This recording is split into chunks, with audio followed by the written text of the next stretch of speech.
Good evening, everyone. Hope you had a fantastic weekend.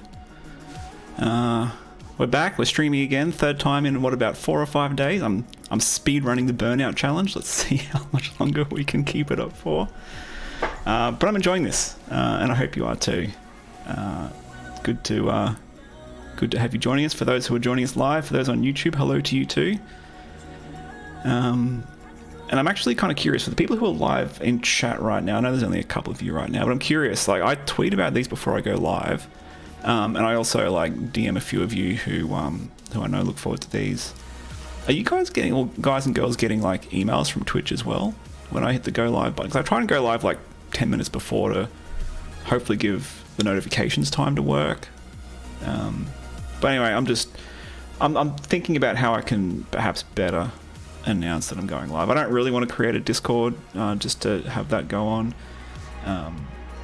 Okay, so Wolf gets the Twitch emails. That's cool. But yeah, otherwise, if you're wanting to know when I'm going live, I normally tweet it. So keep an eye on my Twitter. Link is down below if you don't follow me. Apart from that, apparently there's a notifications feature on Twitch. So ring that bell or do what you got to do, and you might get some emails telling you when I go live. So what are we doing this evening? We're continuing our descent into madness with the Cryptopals cryptography challenges.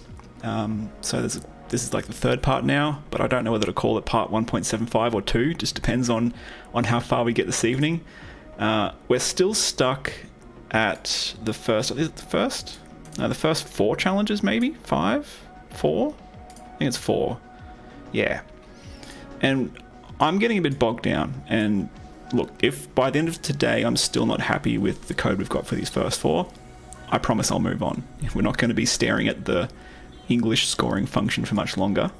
But I do want to try and get that bedded down today. And if we get further than that, great. This will be part 2.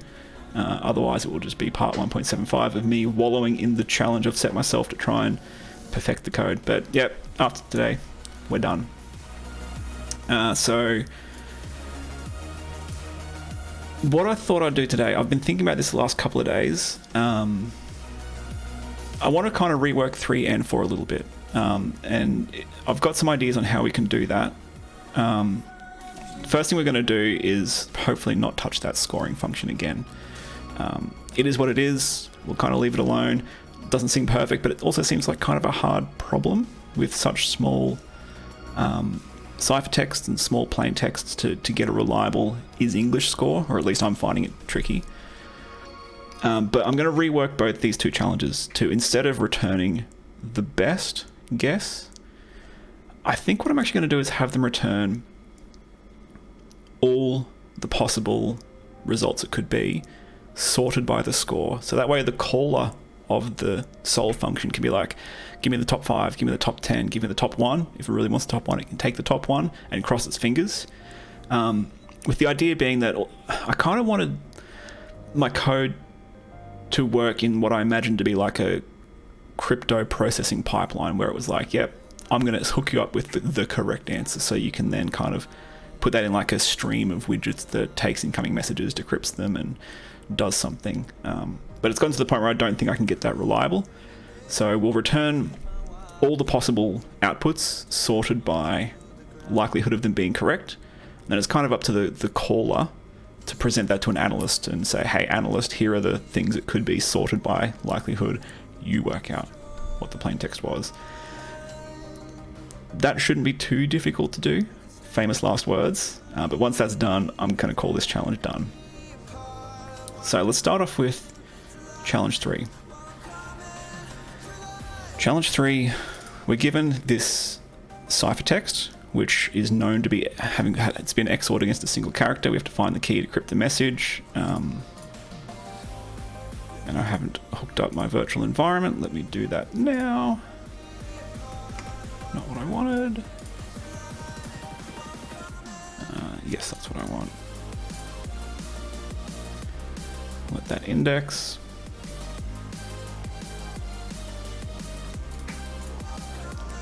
So this is running fine, but it's kind of the simple case in which I want to develop that return all the candidates type operation.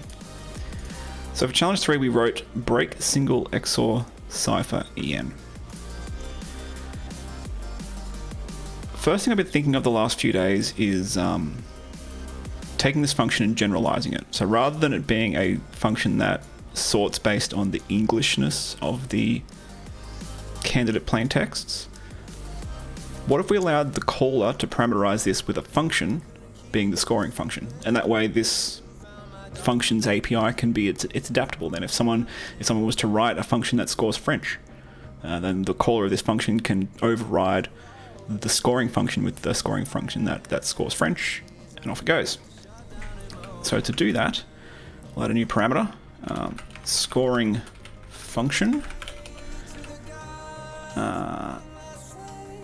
Gosh, what is the Python type for a function? Is it function? Does that exist? Import this? Nope. Python type hint for a function. Typing.callable. Okay, so our function is callable.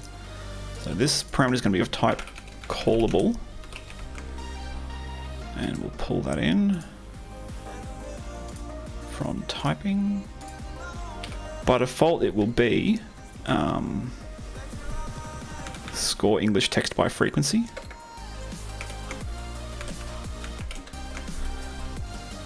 Cool, so the caller doesn't have to give this scoring function. By default, it will be to score the English text by frequency. You can now get rid of this English suffix because it's a more general function now. And here is here's return sorted. Here's some old debug code I'll have to get rid of in a second. Actually, we'll do it now. I'm pretty sure I don't want this anymore because I'm done playing with the scoring function. Sorted. The key for sorting is going to be this scoring function, which again can be provided by the caller of this function. So this is now a much more generic function. Scored candidates, I'm being told this is now an unused variable. It was probably part of that debugging stuff. So that's gone. And instead of returning only the best of the bunch, I'm going to return everything. Which we're now getting a type complaint because this should be returning bytes. So now it's returning a list of bytes.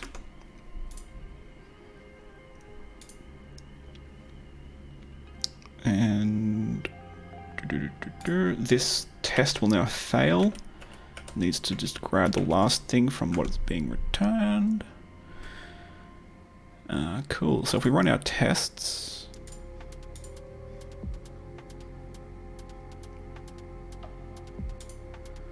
we've got a failed test. Oh goodness. What's going on here?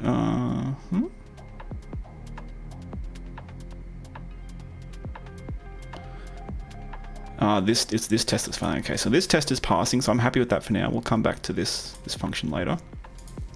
So this test is passing, I'm happy with that. This is now going to fail. Yeah, it's not quite the output we wanted. We'll fix that in a moment. So I'm going somewhere with this. This function shouldn't just return a whole bunch of plain texts. I want it to return a whole bunch of like results, for lack of a better word. And a result will be the plain text, the original ciphertext went in, which is always going to be for this function only one thing, but we'll get to where that becomes useful, and the score. So like a list of these results, and each result has the input, the output, and the score that the output got. And I've been thinking that the best data structure to return that in is, it's probably not the best, but I'm going to use it anyway because I like them. They're called named tuples. It's kind of like a super lightweight class. It's a class with no behavior. And it comes from collections, and I forget how to create them. So point is a named tuple with, that's the name of it, and then these are the attributes. Cool. Looks like these are pretty loosely typed attributes, which is not great, but yeah, we'll use name tuple. Feels right to me. So from collections, import named tuple.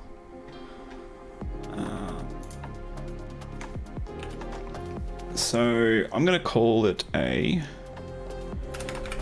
decryption result is a named tuple with the name being decryption result and the attributes being, how am I going to do this? I think plain text should come first. We want to also include the ciphertext and the score.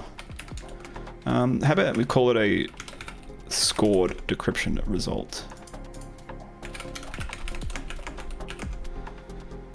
Okay. So instead of returning a list of bytes here, I want to return a list of scored decryption result. And then the candidates is a list of scored decryption results, and it's empty to start with. And then for k in range 256, so this is where we're kind of brute forcing all the possible keys. Candidates.append is going to be a scored decryption result, which has ciphertext equals ciphertext. No, plain text comes first. Plain text equals the decryption attempt. Ciphertext equals ciphertext, the input to this function. And the score is scoring function over the plain text. So let's only calculate plain text once. Single byte XOR of ciphertext over k. So now, what are we doing?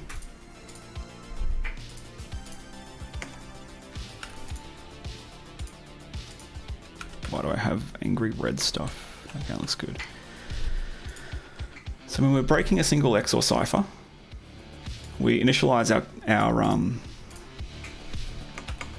I don't like candidates. Let's call this decryptions. Decryptions.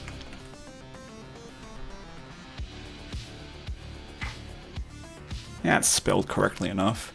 So our decryptions is an empty list. And then for each of the possible keys that this ciphertext was encrypted with, we'll calculate the plain text, just blindly trying to decrypt it with that key.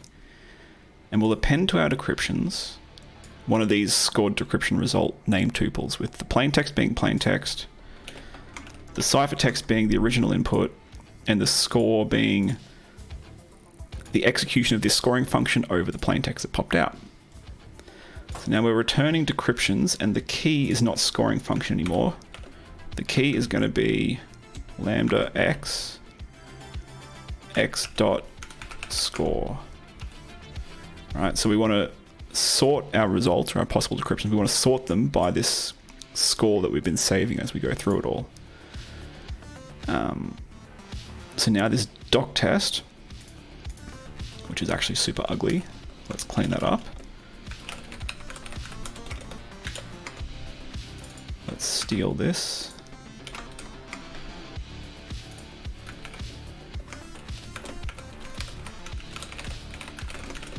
Yep, so we'll decode the ciphertext.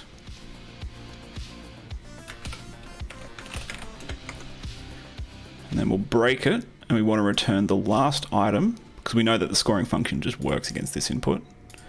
We want to return the last item dot plain text. We run these tests.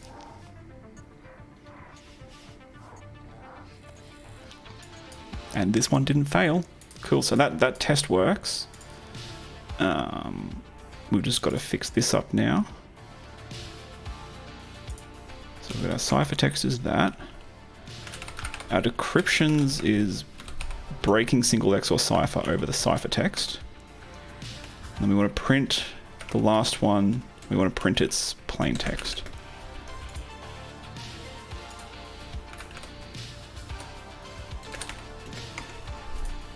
Cool, cool, cool.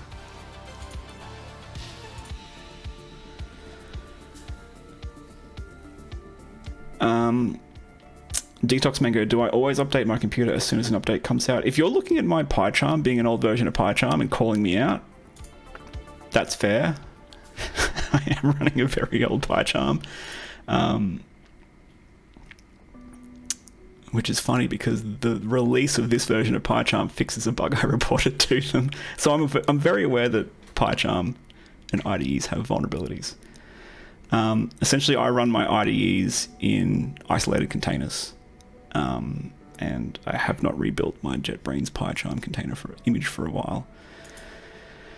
So Detox, if you're calling me out on my PyCharm being out of date, that's why.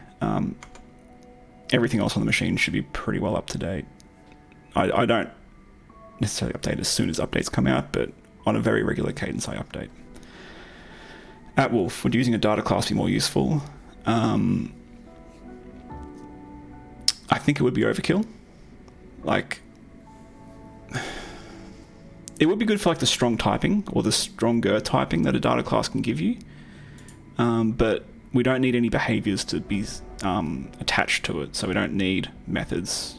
So I think it would be kind of overkill. Detox, I haven't gotten to updating my PyCharm installation because to do that I need to basically rebuild my Docker image that has PyCharm baked into it. It's a bit of an ordeal, and it's something that I would like to automate, but installing PyCharm and getting the settings how I like them, it's a bit tricky to automate. What was the bug that I found? That is a great question. An excuse for me to show off. So as part of a body of work I did relating to Git, and it's on my GitHub if you'd like to check it out. Essentially, so PyCharm wasn't the worst of the IDEs I tested. To exploit someone, you would need to give them like a tarball or a zip file. They would need to unpack it and then do the equivalent of like PyCharm dot or IntelliJ or IDEA dot or WebStorm dot, like all the JetBrains products. If you ran it against the zip file you just unpacked, the .git/config file can get you owned, which this text file goes into way too much detail on. VS Code was a lot more vulnerable in a sense than the JetBrains suite, because PyCharm couldn't be exploited through a Git clone, as far as I could tell. Whereas VS Code, I built this kind of chain so that Git cloning something and then opening up in VS Code, even if you didn't trust the workspace, that would run arbitrary code. And yeah, I'd love to share the link. Your family never updates their OS. Does that mean you can easily hack them? So it would depend on what software they're running, what vulnerabilities are in it,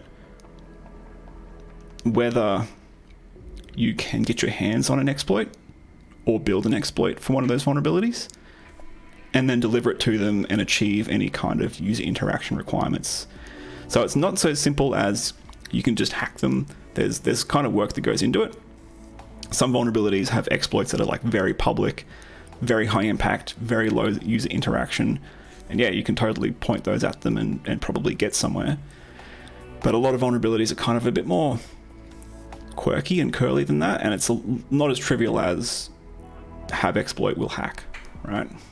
But anyway, if you're interested in kind of like Git security stuff, IDE security, I really hope you enjoyed that text file. I put a lot of work into that one, and I'm super happy with how it turned out. So if you do check it out, I hope you enjoy. Yeah, Atwolf. Okay, so we covered off the data class vnamed Tuple. Good call, man. I did consider using a data class. I just decided it was a bit too heavyweight for what we need here. All right, challenge 3 is now working.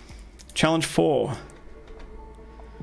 The astute among you may have realized that the reason I included this ciphertext in this data structure is because we're going to use this same data structure to solve the second challenge, or the fourth challenge in a sense.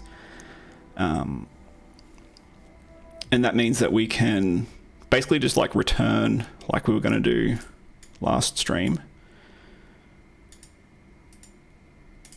all the possible decryptions of all of these ciphertexts sorted by the Englishness score in one big list, and then the caller can just kind of pick off the top of it, and they can find out. Actually, you know what? There was something else I wanted to add to this. I want to add the key in, because then the caller to this function, when they get that like big list of sorted results, they can find out. They can look through it in order and hopefully pretty quickly see the plain text they were looking for, and they can straight away see which ciphertext was it that led there, what was the key, and what was the Englishness score, or not necessarily even Englishness score, but the scoring function score, right? Detox, with this, can you scan for computers that have think or swim? I don't know what think or swim is, so no. My text file won't help with that. No, my text file will not help with stock exchange hacking whatsoever. It's more geared around kind of software developer workstations, right? Give it a read, and hopefully it resonates with you. But no, it will not help with stock exchange stuff. Also, we don't do stock exchange hacking here, just to be completely crystal clear. The kind of stuff I go through on this stream is more like puzzles than it is hacking. They all have a nexus to hacking, right? So the puzzles we're doing right now have to do with cryptography. If you go through the puzzles, you become better at breaking cryptography schemes. But they're all pretty, synthetic challenges on the surface. They just teach you the skills that are necessary to do more of that kind of professional work, or criminal work, as it may be. But we're not criminals here. Or at least I'm not. Don't know about you all. Don't know about you, Atwolf. But no, I'm one of the good guys. Okay, I wanted to include the key in my named tuple. Plaintext, ciphertext, key, score.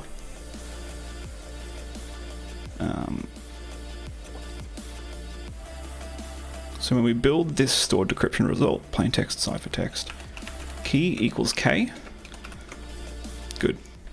So now the caller of this function also gets the key that won the contest as well, which is neat.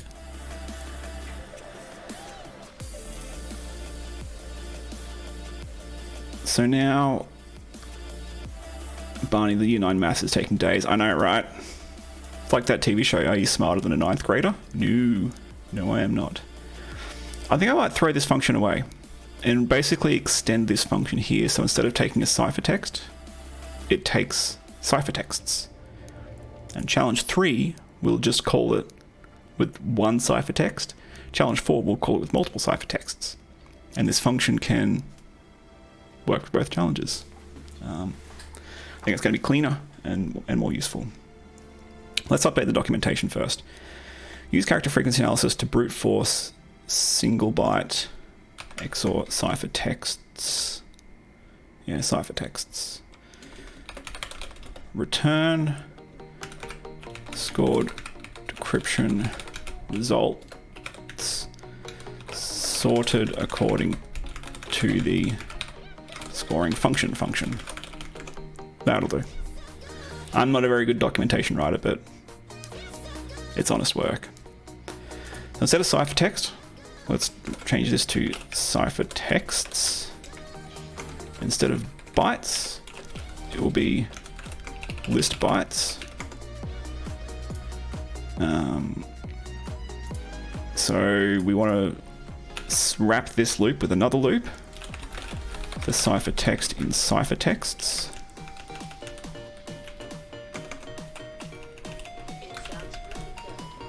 Right. Very similar logic. We just, for each of the ciphertexts, let's fix that up. That was a mistake in refactor. Yeah, so for each of the ciphertexts, we do the same loop. And then at the very end, we basically sort the decryptions, again, using the score as the key. Oh, we're on fire tonight. We need to fix this doc test, because ciphertext is that. Oh, we've got another errant refactor there. That needs to be a list of length 1. Barney, sorry, I may have completely spaced. How are you, sire? If I did not respond to you, I'm doing well. Thank you. How are you, dude? Hope you're enjoying your week. Let's just pinch this test from here. Dump it up there. Let's delete that. Raise and not implemented error. And we'll fix all the callers to this later, which I think is just going to be our challenge 4 file. This function is now dead. This function here is taken on both jobs. So the second test case, candidates equals, yep, so we're reading in each of our challenges from here. The line in that, strip the line, unhex it. That is our candidates. So now we want to break single XOR cipher. Let's rename this to ciphertexts. Break single XOR cipher over ciphertexts. Let's just take the last 5 and cross our fingers that jumping is in there. Let's run our tests and see what the error looks like. It's really struggling. What have I done? Shouldn't take this long. Let's stop that. Something's wrong.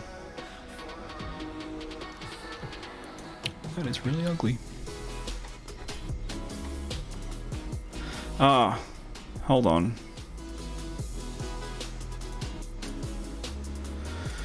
I got this slice notation the wrong way around. I was asking for it to give me everything up until the last 5, but I want from -5 onwards. Let's see how that goes. Much quicker. Good. So, we expected to get back now the party's jumping. We didn't get that back, of course, because we're grabbing 5 different decryption results. Is jumping in here somewhere? I bet it's not. It's not. Let's jump over to challenge 4.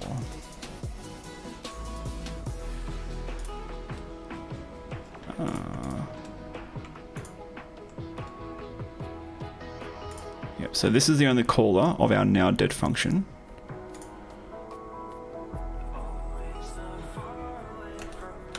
Let's just rewrite this. So we can get rid of this function now.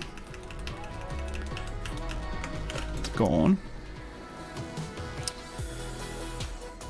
Challenge 4. This is now ciphertexts. Now, res equals, we need to pull in our break function. Good. So we want to break across those ciphertexts. And then for ciphertext, for R in res, print R. So what does this function look like?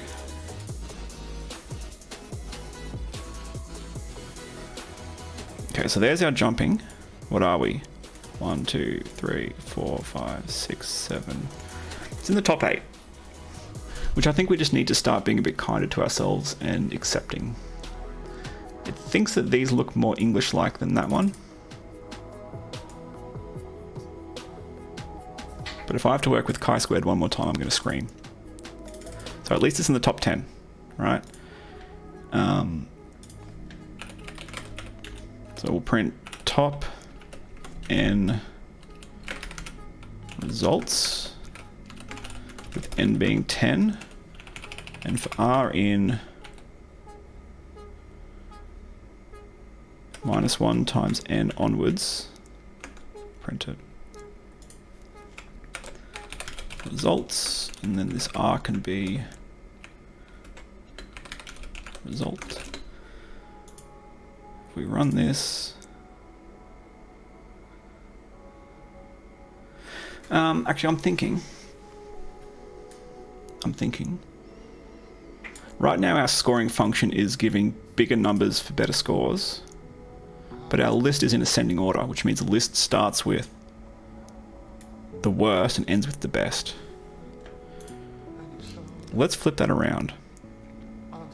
So this sorted will go reverse equals true. We'll fix our tests. So instead of the last 5, we now want the first. Instead of the last 5, we'll get the first 10. We know jumping is in the top 10. Instead of getting the last one here, we'll get the first one. It makes more sense to have the winner at the start. We'll come back to that doc test in a moment. Top 10 results. Instead of -1 times n, it'll be the first n in the list. @wolf. The key would look so much better returned in hex, not int. But you're being fussy. Yes, you are. Yes, you are. And that's when you start to think, that's when you would do a data class, which if you really, really want me to do, I'll do. Because then you can override the repr and you can print it in hex. Give me the word and I'll do it, but just for you, @wolf. If that's what you want, I'll do it. So top 10 results. Jumping is in there. I'm happy with that. Let's fix our test. So we know jumping is in the first 10. So if we say any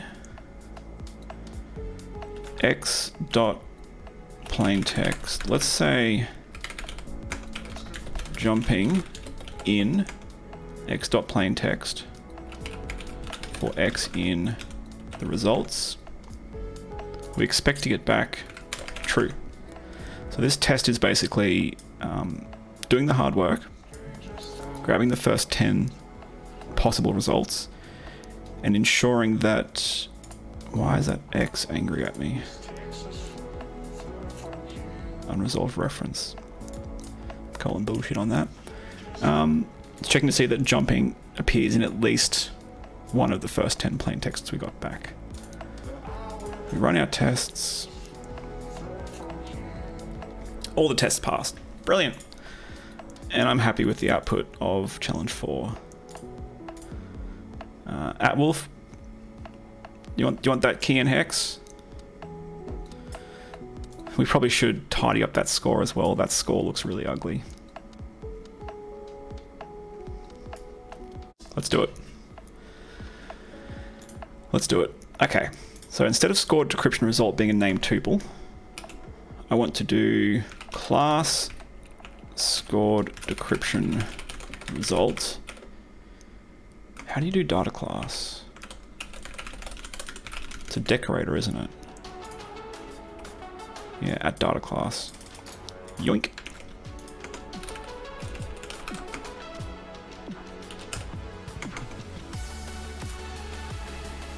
Hopefully the next challenge doesn't use a multi-byte key. Yeah, true. In that case, I'd probably return it as bytes. Lol, no need. I'm doing it now, dude. You asked for this.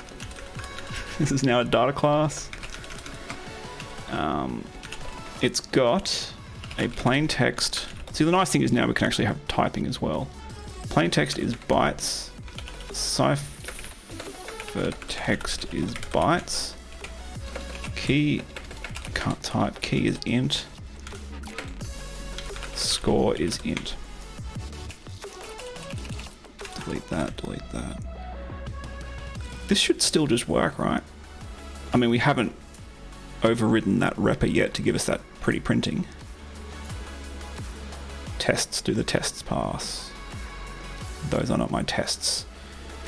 But the top 10 from challenge 4, still like that. We'll fix the key in a moment. Let's run our doc tests. Yep. So that data class was a drop-in replacement for our named tuple. It's just a bit heavier weight behind the scenes, I think. Now, if we define repr, this is the function that gets called whenever you need to stringify an instance of the class, I think. So if we just return foo for giggles, and we rerun that challenge 4, we should get a bunch of foo. There we go. So now we can start to actually craft our output. So I'm just going to grab what they normally look like.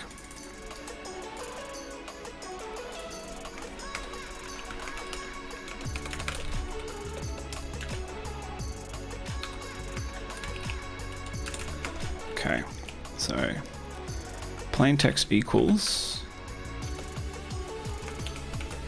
self.plaintext. Ciphertext equals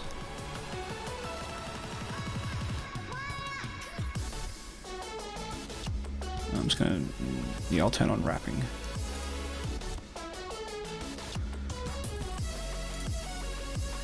Ciphertext equals self.ciphertext. Key equals self.key, and we'll fix that in a moment. Score equals self.score. And again, we'll fix that in a moment.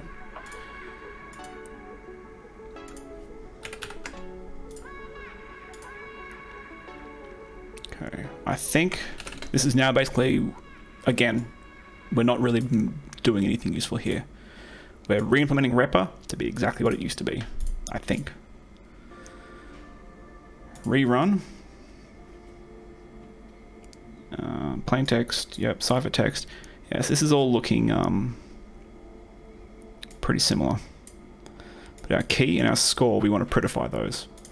So score will make hash 02x as like the format string.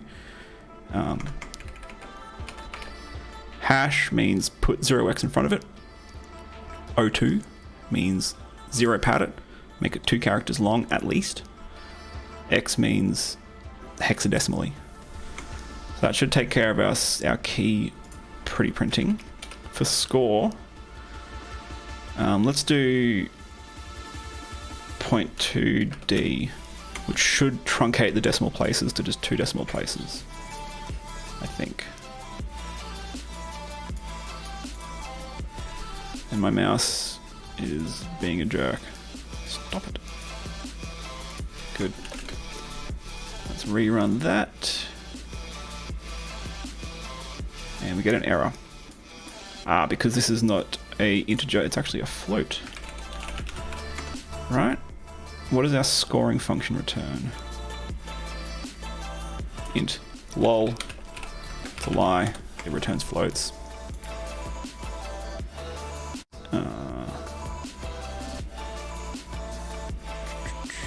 Rerun this. Did I just fix the bug? I don't think I fixed the bug.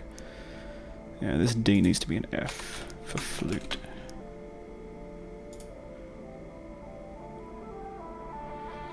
Key is now hexadecimal, and the score is not obnoxiously precise. I did see something up here I wanted to... Okay, so here's our scoring function that if we never have to touch again, I'll be stoked. Is anyone calling it with debug anymore?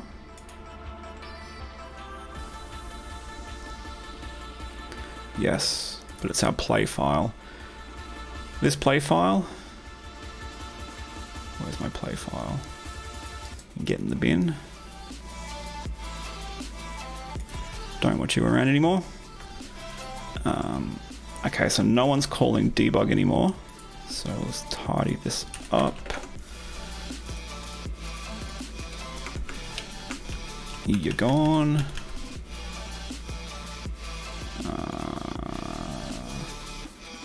That's commented out, so you're gone. At Wolf, we'll leave your hat tip in there because that was a cool idea when it comes to penalize.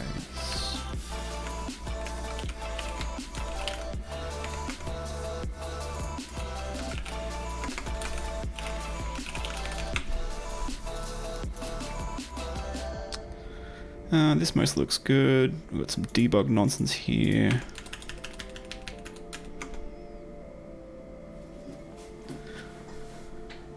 that question mark, and I can go away now. All right, I might do a little bit more tidy up of this before I do a git push, but otherwise I'm happy. Are we all satisfied with that approach for challenge 3 and challenge 4, the single byte XOR stuff? Because I'm pretty happy with that. I'm going to take a quick 2-minute break. If I've missed something that you'd like me to attend to with challenge 3 and 4, let me know while I take a quick breather. If not, let's dive into the next challenge when I return. I'll see you then.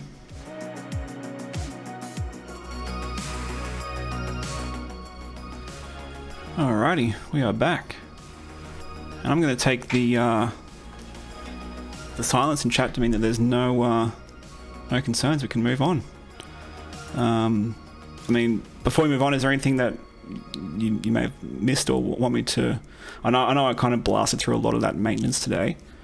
If there's something that wasn't quite... as always, if there's something that doesn't quite make sense, or if I'm, not giving something the attention it needs, always let me know.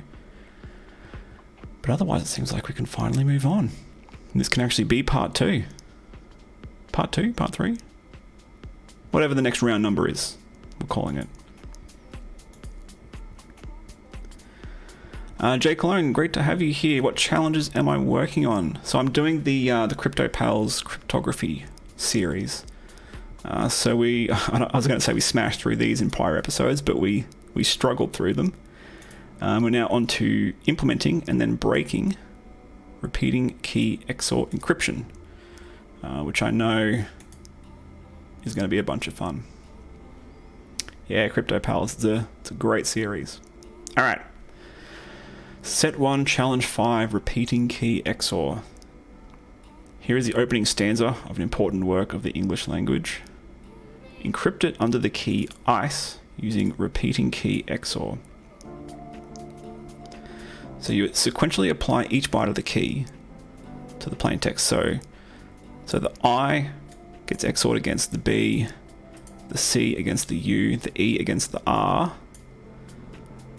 and then you wrap back to the I for the N. And so you kind of cycle through this key, and then you pair each byte of the key up against the plain text XOR hex encode. This should pop out the other end. Let's write that function.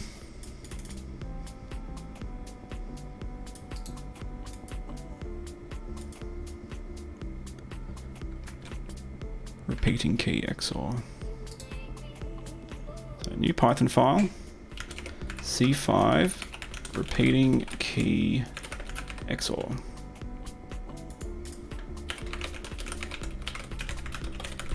Bear with me while I do the boilerplate.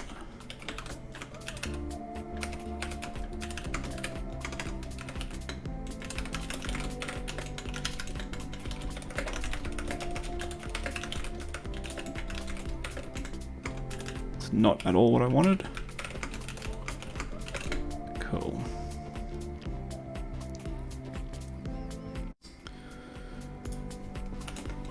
Def repeating key XOR. Actually, you know what?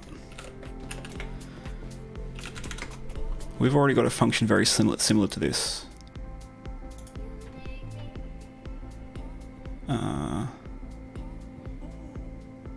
Single byte XOR. Yeah. So what we might end up doing is basically replacing this function with our new function, and callers, when they needed this, can just give a key of length 1. Yeah, I think that's where we'll end up.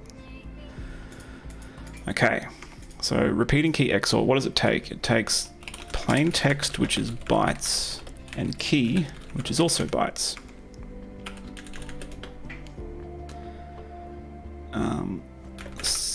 Cycle the key, XOR plain text with it, and return ciphertext. Sounds like fine documentation to me. It's going to return bytes. Now, what are we doing? So last stream or the stream before, we used zip, and I know we're going to use something called cycle. Detox Mango. I'm on set 1, challenge 5, repeating key XOR. How long have I been working on this? It's either been... is this? I think this might be the third stream. So part 1, we did the first 4 challenges. Part 2, we broke the code, trying to make it better. And then today we finally did make that better, in my opinion. I think it's better now, and we're finally moving on. So this is the 3rd stream. Are the solutions available online? Yes. So the previous 2 streams are on YouTube, so you can check those out to see the solutions being built live. And the code is also on GitHub. I didn't push it after last stream because the code was absolutely shambolic at the last stream. After this stream today, I will push that, so the code will be on GitHub as well. Links to my YouTube, links to GitHub, they're both down below somewhere.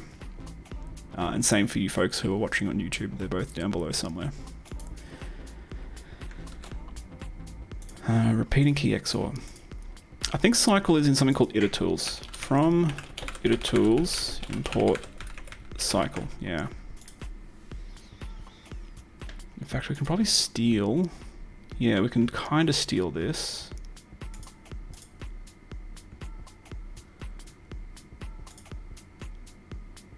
No, we can't steal that. We can kind of steal this pattern.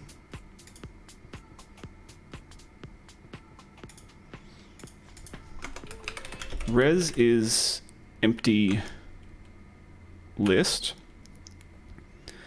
And then for A and B we're going to zip together the plain text with the cycle of the key. So what cycle does is it repeats something forever. So given a key of ABC, cycle will return ABC, ABC, ABC, ABC. It will go on literally forever. If you printed out the return value of cycle would never return. It's what's called an iterator or a generator. So you can't consume from a cycle forever. It never ends by definition. But what's super neat is when you zip it against plain text, because zip will basically stop as soon as one of its 2 arguments run out. In this case, plain text will run out first because cycle never runs out. So key will keep on wrapping and wrapping and wrapping and turning itself around and keep on throwing off bytes. Zip will then pair those bytes up with plain text until plain text runs out, and then the loop finishes, which is kind of neat. So we're res.append A XOR B, and then we'll return the bytes of res. And I think we're done. I don't know though. So here's our plain text.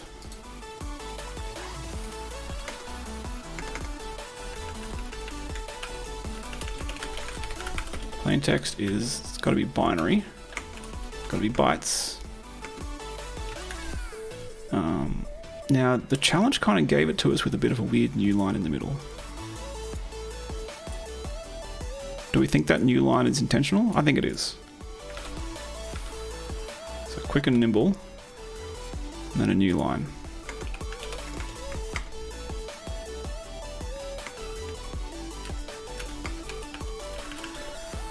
Now, repeating key XOR of plain text against, pretty sure ice. Yeah, ice was the key. And then, don't I get, doesn't that work? How do we go from bytes to hex? I thought it was just dot encode. Dot hex? There we go, dot hex. Why is there a new line in here too?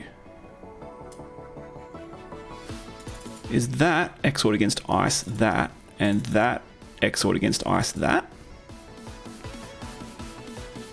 That's kind of weird.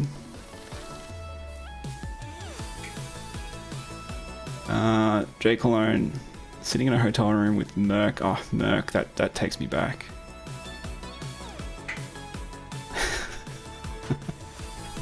Genius.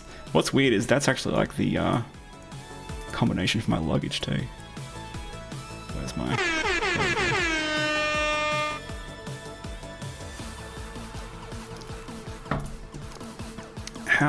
What's with the formatting of this challenge? Is like, how many is there? Like, so there's one extra hex character on the top row of this response. A lot more than one extra character there. Is this just like wrapped for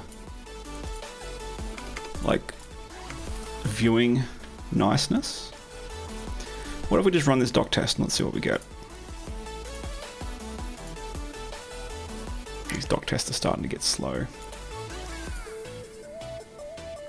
So we got OB36, good. OB36, yep, good. I'm just gonna pinch this and paste it here. There's our 72. Yeah, okay. They look like they match. It's just that I think this got wrapped, like soft wrapped for viewing purposes. Let's pinch those.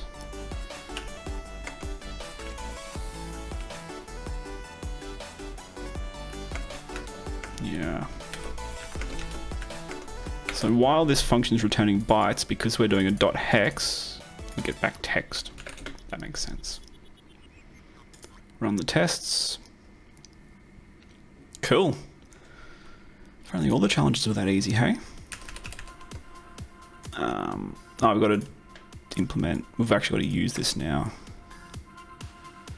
which we've pretty much done here.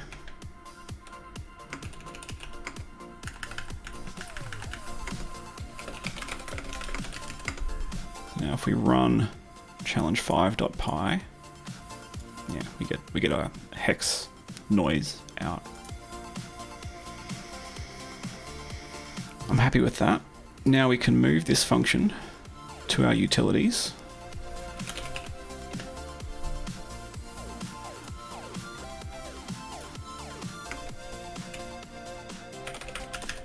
I want to bring it up the top of the file.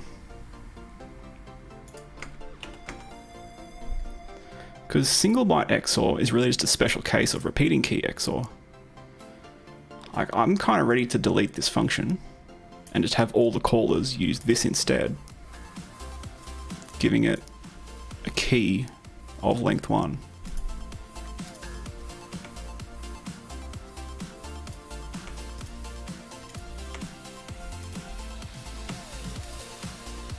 Come on, where's my usages?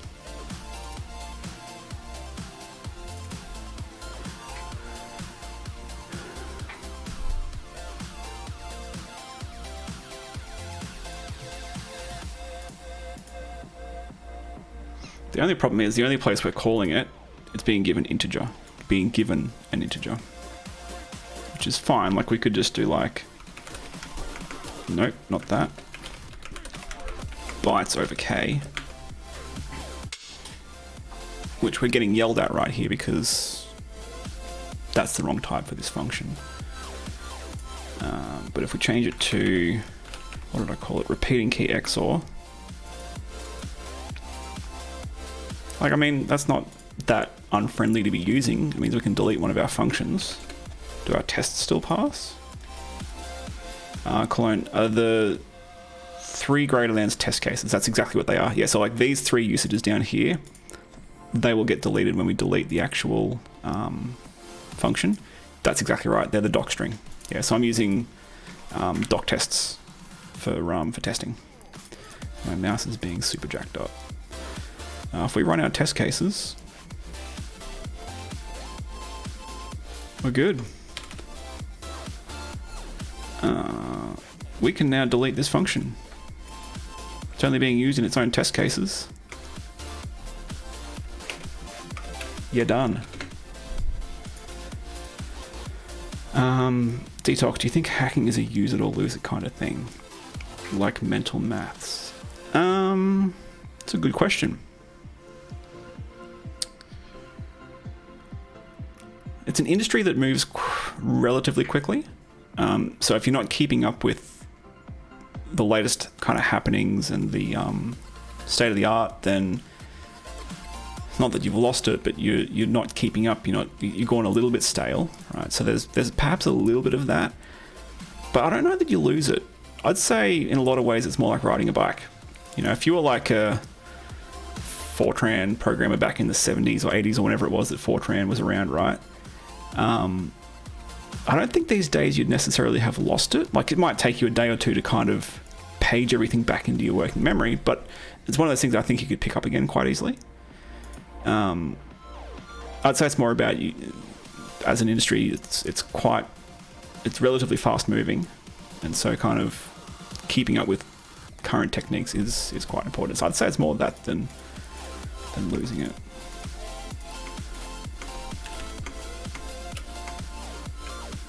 Oh, it's just the weird wrapping there that looks bad.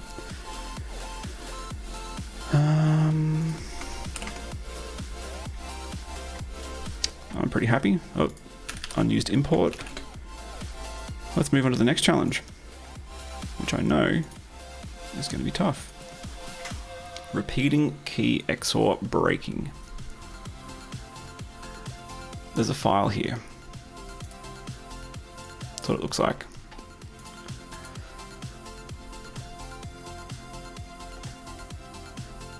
It's been base 64'd after being encrypted with repeating key XOR decrypt it. So we don't know what the key was that encrypted it, and we don't know how long that key was. We have to find the key, decrypt the file, get the plain text. Which is something that I actually did not that long ago in a bit of a CTF environment. So I know it's a bit tricky, and the code that I wrote for that CTF was horrible. Like, it was CTF grade hack code. Let's do it properly. Set 1, challenge 6. We've got some data.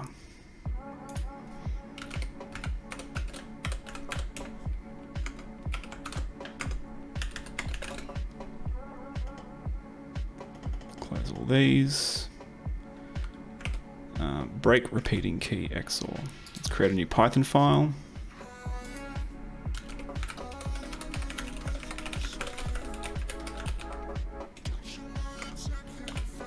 Write the boilerplate.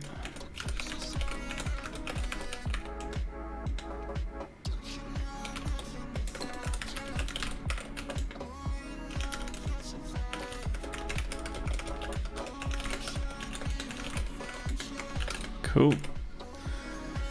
Pinch this. It's a lot of text. It's a lot of words. Too bad I ain't reading them.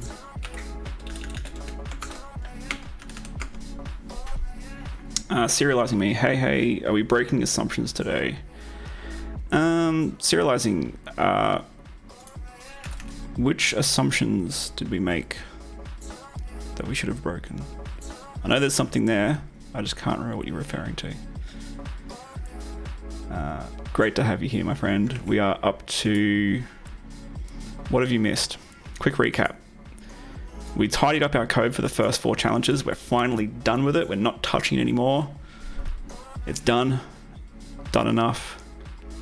We implemented repeating key XOR encryption, where like you cycle a key and use it to XOR encrypt a passage. We are now breaking repeating key XOR, where we don't know the key and we also don't know the length of the key. We've just been given a big wad of base 64.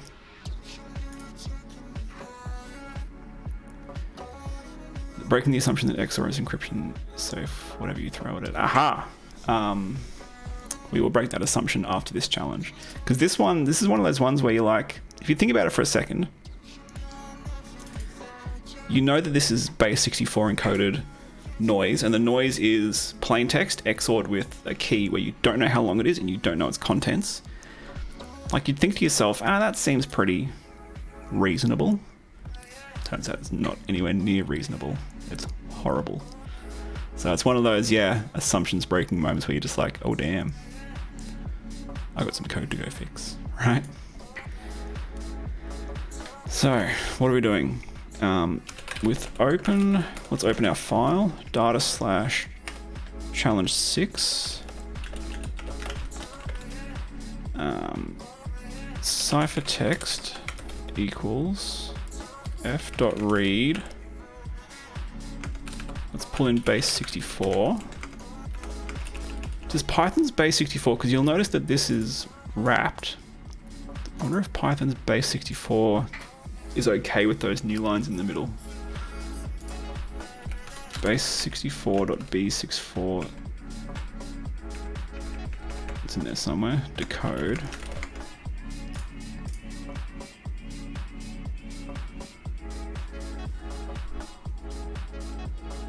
Like, are you allowed to have new lines in the middle of your base 64 decode? Import base 64. Now, this is not a very scientific test, but let's encode hello world.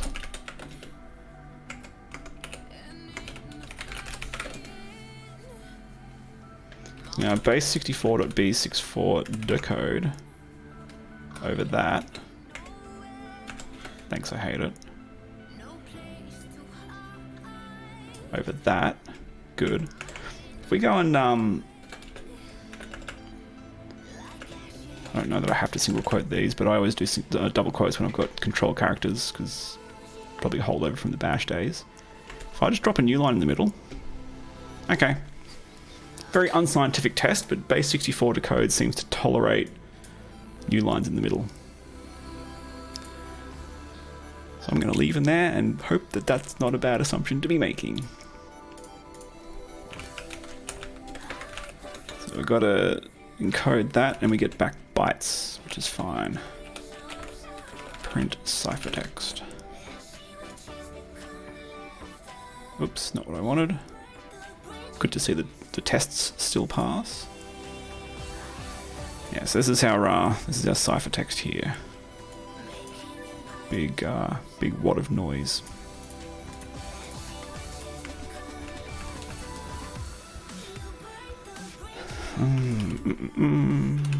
Break repeating key XOR. Ciphertext is bytes, and it returns bytes eventually.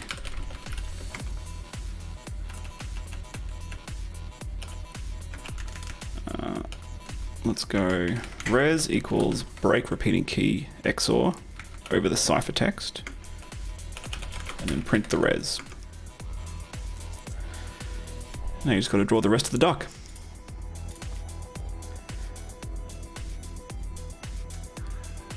So I know that we get given some hints here, but I vaguely recall what to do. Let's see if I can page this back in from memory.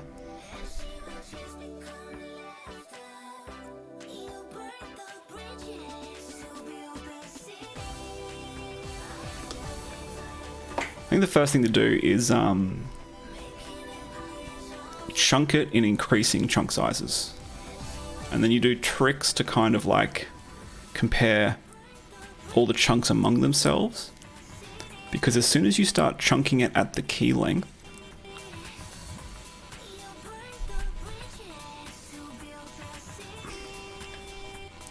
how can I demonstrate this? Let's start a new play file.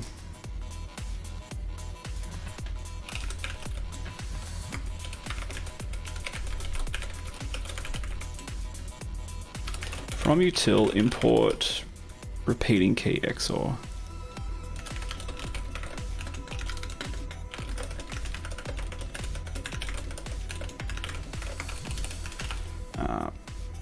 Plain text equals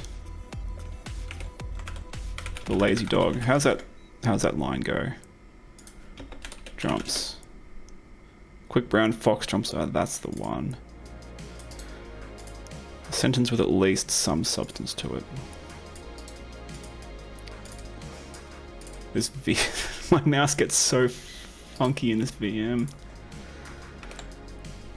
Alright, the quick brown fox jumps over the lazy dog.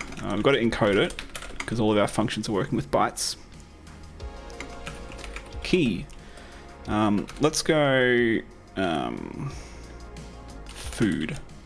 Can you tell I'm hungry? Ciphertext equals repeating key XOR over the plain text using the key and print it.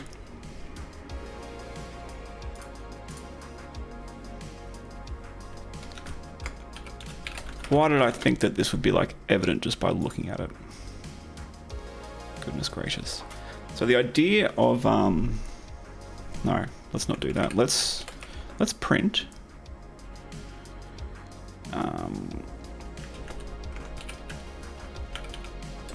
space.join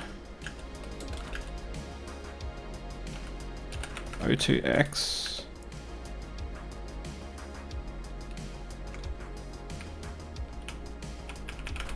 dot format x for x in ciphertext.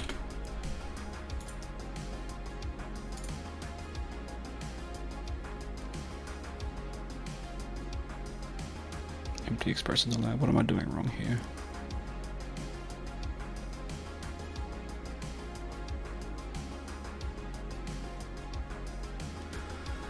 What am I doing wrong there?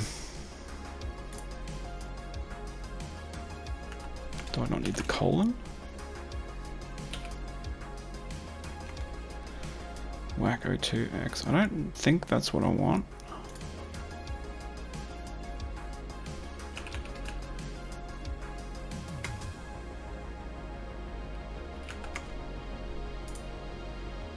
That's getting worse. I'm just trying to get this like printed out as hex with spaces.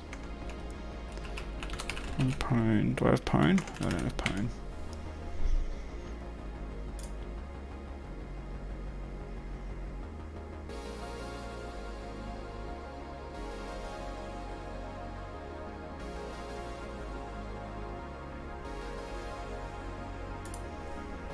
Oh, I'm mixing up my F strings.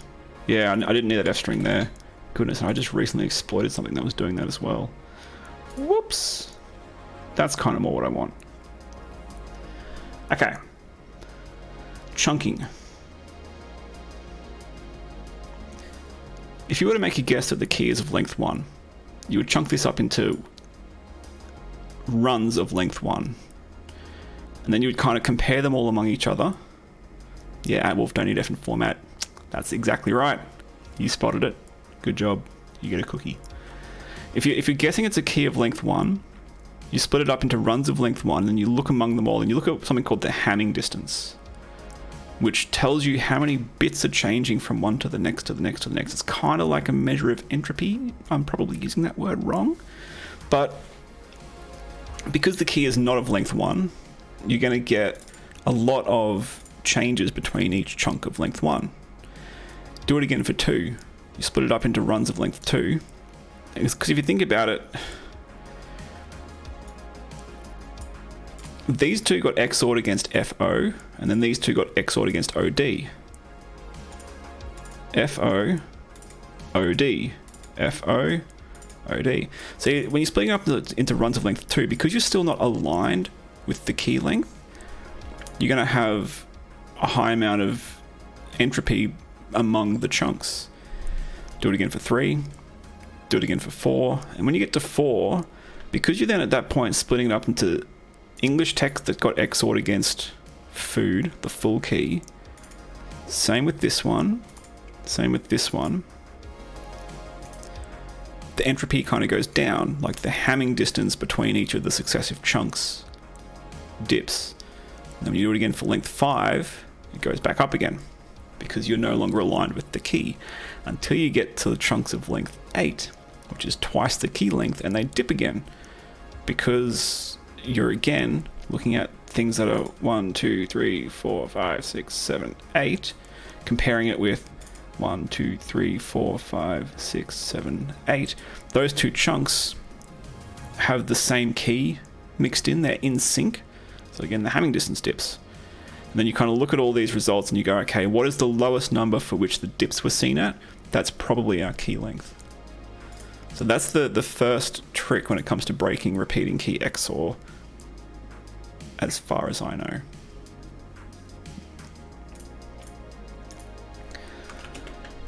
So we need a function for Hamming distance. And Hamming distance is a thing. I'm not completely making that up. But Frenchie's going to tell me I'm pronouncing it wrong. So the Hamming distance between two strings of equal length is the number of positions at which the corresponding symbols are different. So for like English text, you do the Hamming distance on a character basis. So the Hamming difference between food and good is 1. Christ, the Hamming distance bitwise is probably also 1. But anyway, let me just get a text editor. Well, if you're lagging, hey, I found that in that case, it's often best to just refresh Twitch and eat the gap, so that way it brings you up to speed. Because yeah, it kind of sucks having those conversations when you're like a minute apart, hey. Or hopefully it's better for you now. Okay, two strings of equal length. Hello and foods. Right. Bad example. The Hamming distance would be 1, 2, 3, 4, 5. All the letters had to change to get from one to the next. But Jello, from hello to Jello, would be a Hamming distance of 1. Only one character has to change. That's like the English way of looking at it, though. The one that we're most interested in is on a bitwise level. So let's go from hello to Jello. The ord of H is 72. The ord of J is 74. So the bin of 72 is that. The bin of 74 is that. How many bits did we have to change? Just 1, right? Yeah, just 1.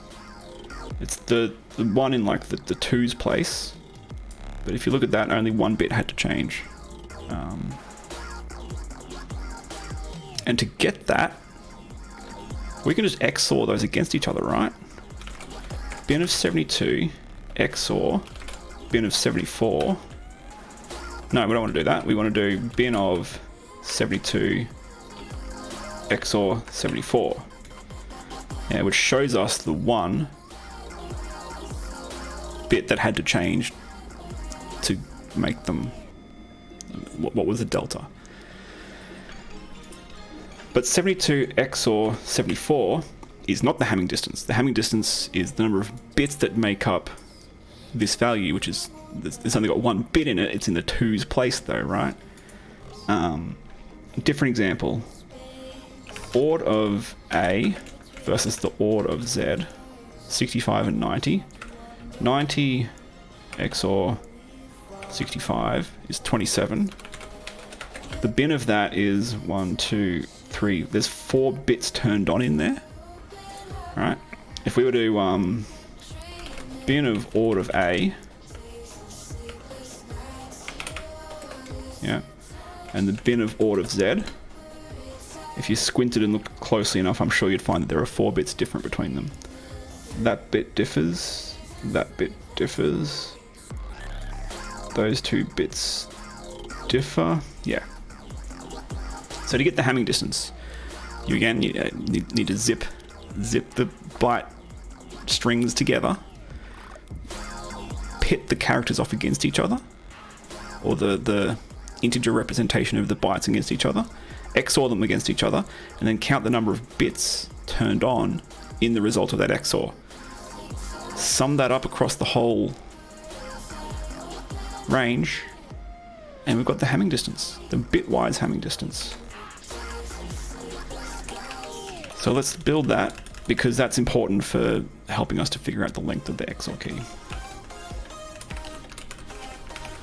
Bitwise Hamming of S1, B1, which is bytes, against B2, which is also bytes.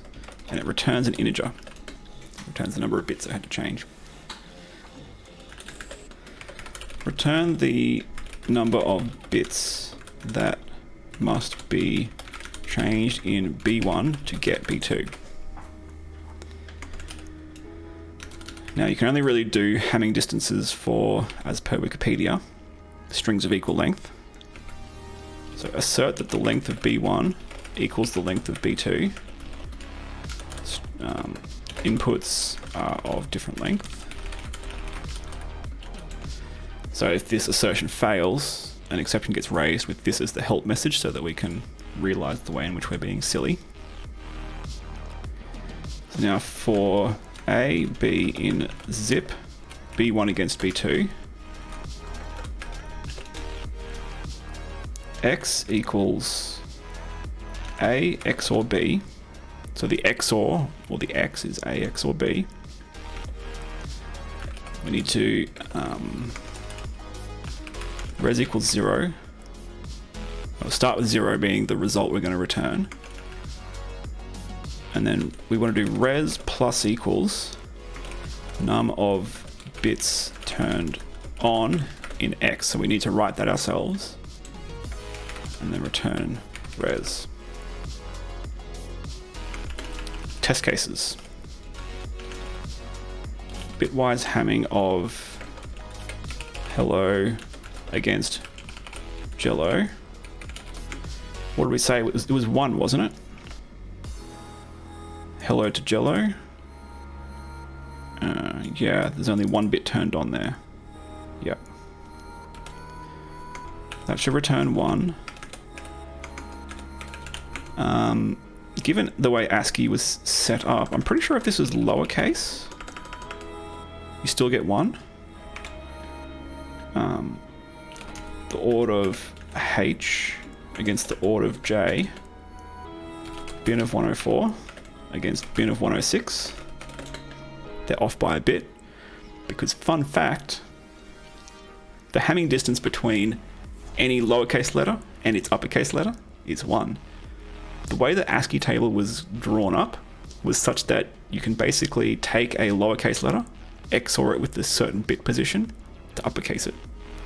That was set out so they were exactly a multiple of 2 delta away from each other, which is just like clever cookies, right? Like when they set that table out, beautiful decision. So the ord of lowercase a and the ord of uppercase a, the bin of 65 against the bin of 97, that bit there, and that works for all the characters. The bin of the ord of Z against the bin of the ord of capital Z. We follow that bit down. It's 1 there and it's 0 there.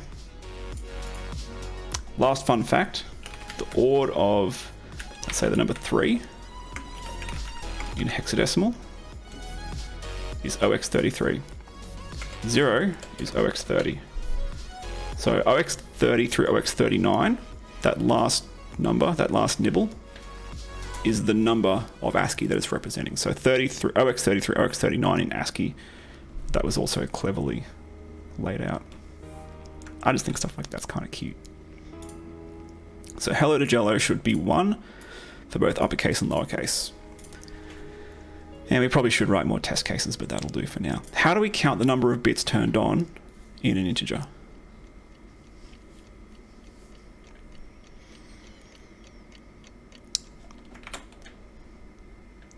Let's take the number OB 001 001 0, which is 18. There's 2 bits turned on.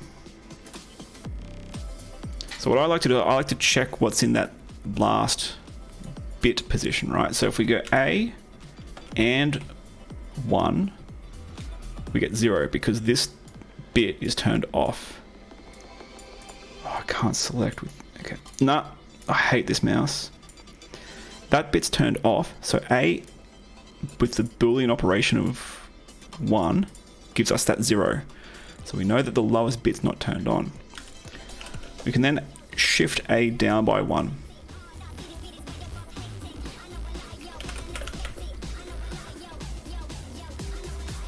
It's making me look stupid. How does shifting down work again? Oh, no, we've got to go A less than or equals 1. Greater than or equals 1 to actually shift it. So now if we do a bin over A, no, it's just making me look stupid. A equals that. A equals A shifted down by 1. Is that what I want? That's what I want. So when you do a equals a shifted down by 1. Oh, that is a is greater than or equal to 1. I'm a genius. Let's try this again. A equals that. A greater than equal 1. Does that shift it down by 1? That's what I wanted. Cool. So this operation here, greater than 1, is basically saying shift it down by 1 order of magnitude, binary wise, which has the effect of basically chopping off this 0 and sliding everything else down by 1. So now we can do the same test again. A and 1 is now 1 because 1 is set in that bottom position, so we can start to tally those up. And then we shift it down by 1 again. You see it's been basically that 1's been chopped off the end. Do A and 1, we get a 0, and just keep shifting it down until we've basically extinguished all the bits in A, which we can check with A. Is A 0 yet? No, it's not. Keep going. So, deep breaths.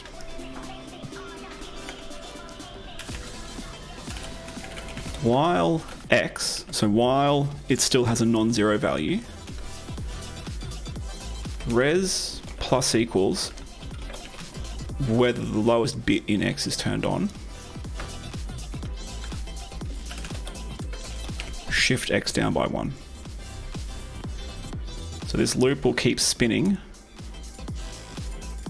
scooping up all the bits that are set in the lowest position, and then sliding it all down by 1. Scoop and slide until x becomes 0. And then we return res. And I think that is our bitwise Hamming function. Does this test case pass?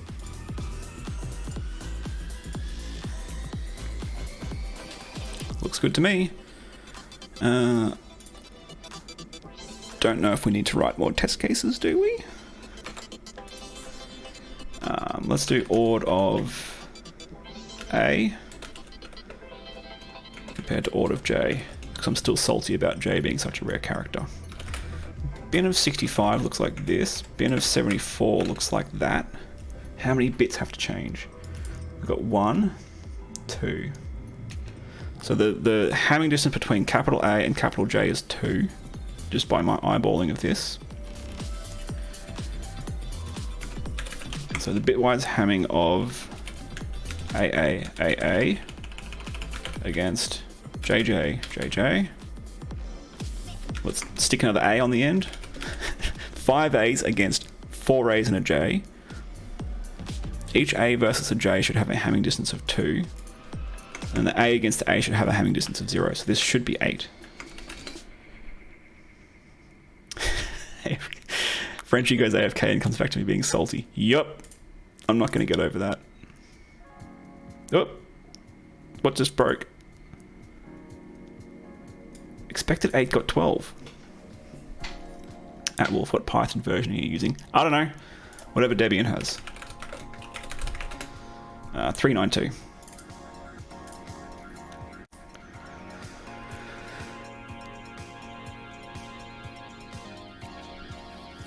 Men's get the ones return length of string of bin of C. Yuck. Yuck. Get out. That's gross. No. Brendan Menstrual, so good to have you here, my dude. Welcome. Frenchie says if I'm consistently salty enough, I've got to be pretty consistent to pull that off. Yeah, Brendan, Men's, I'm not. No, I'm not playing your string. Yeah, no. Ugh. That's what I think of that. Where did I go wrong here? Ord of A, ord of J. Bin of 65 against bin of 74. Oh, did I miscount? 1 bit changes there, 2 bits. There's 3 bits per the change. So that was just a math error. 3 times 4 is indeed 12. Menstrual says 1 line versus 10. You're not wrong.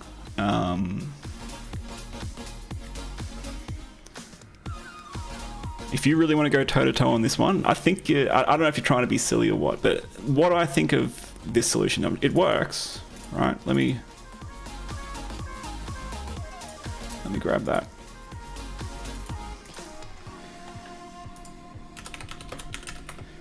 Bad over X is this. No, Men's, it is actually a really good thing we should discuss, though. Bad of C. It's worth chatting about, dude. This is actually worthwhile. Your code's bad anyway. Oh, you want? Sorry, am I meant to give an integer like OX41?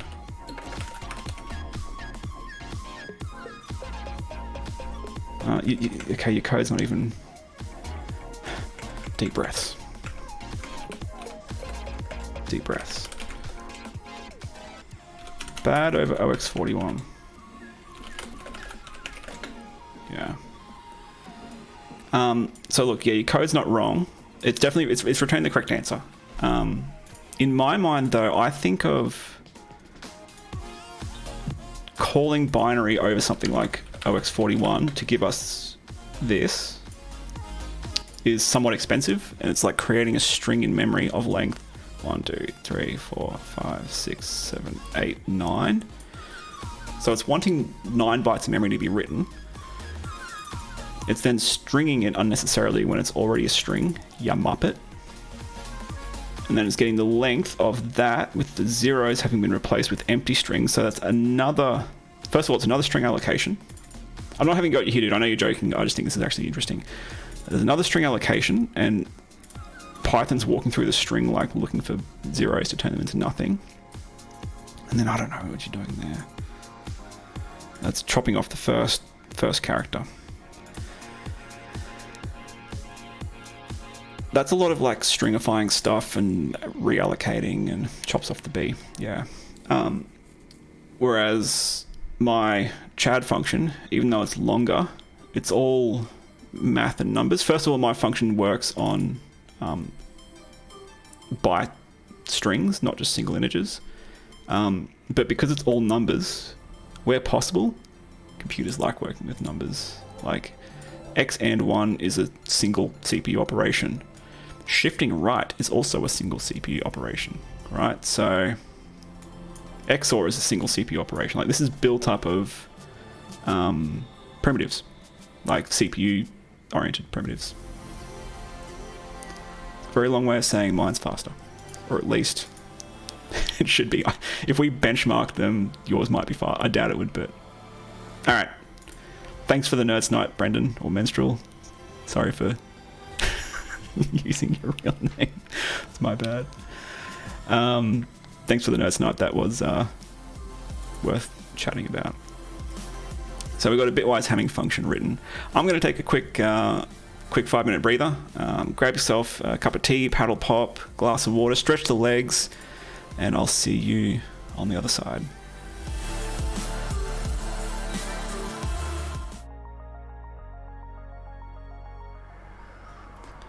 And we're back.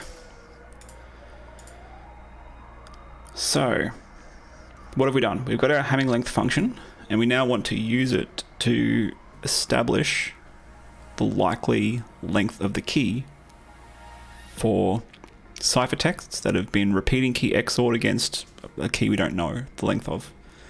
I can see everyone's still fighting over how to count the bits. I like my solution. You all can take your bins and use them if you like them. Ship it, I reckon. Ship it.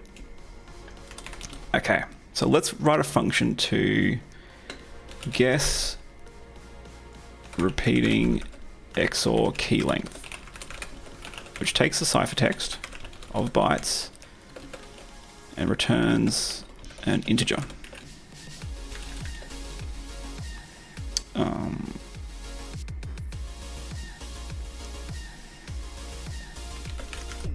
Guess the length of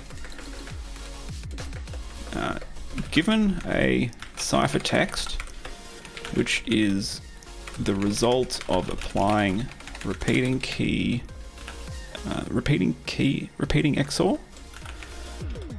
which is the result of applying repeating XOR with an unknown key of unknown length. Guess the length of the key by chunking. Oh no, this is not really. This is way too long for a doc string, but it's helping me think about what we're going to be doing. Guess the length of the key by chunking the ciphertext and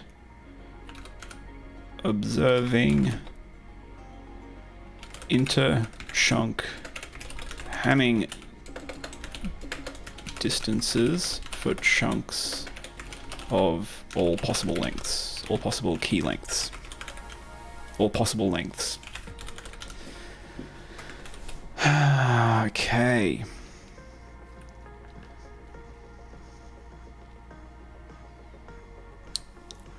How are we going to do this?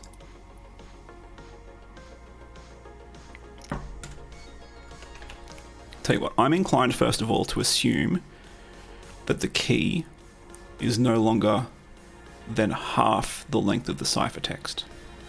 Because if we assume that the key can be longer than half the ciphertext, the calculation gets a little bit curly. Because we won't have two chunks, two complete same length chunks to work with. So that's an assumption we're going to work off of. It could be, I think it could be done where the key is longer than half the length of the ciphertext, but we're not going to solve for that case. Assumes len key is less than or equal to len ciphertext times 0.05 times 0.5. In fact, we need to wrap that. No, we can't even assert that. We can't assert it, but we assume it. For chunk size in range, len of ciphertext over 2. Now I'm using // for a reason here. In Python 3, when you do like 3 over 2, you get a fraction, you get a float back. When you do // it floors it. So you get an integer and it always rounds down. At least I'm pretty sure it always rounds down. 3.8 over 2 is 1.9. // brings it down to 1. We get a float back, but at least it's floored. So I'm doing // here because range probably takes an int. Looks like range takes a bunch of stuff, but I don't want the range of 10.5. I want the range of 10 at the most. Now chunk size is going to start off at... Okay, so range gives us 0. Keep in mind, range gives us the first element. So range of length of ciphertext, that there is the same as this. 0, comma. Same thing. Range is going to give us 0. And then it's going to give us this minus 1. We don't want that. We want to start with 1. Chunks of size 1. And we want to include that halfway point. So for a ciphertext of length 20, we do want to go up to chunks of length 10. So we just had to kind of account for that off by 1-ishness there. So for those chunk sizes, chunks equals a list. What's it going to be? It's going to be ciphertext from I through to I plus chunk size for I in range 0, length of ciphertext, chunk size. Now I know that looks horrible. It's kind of the boilerplate for chunking a string, I think. Let's check.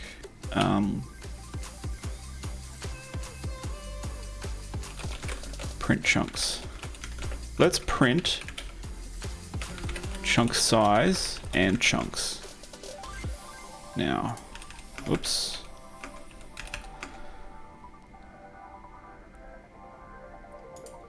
let's just do a cheeky call to it from our main function here.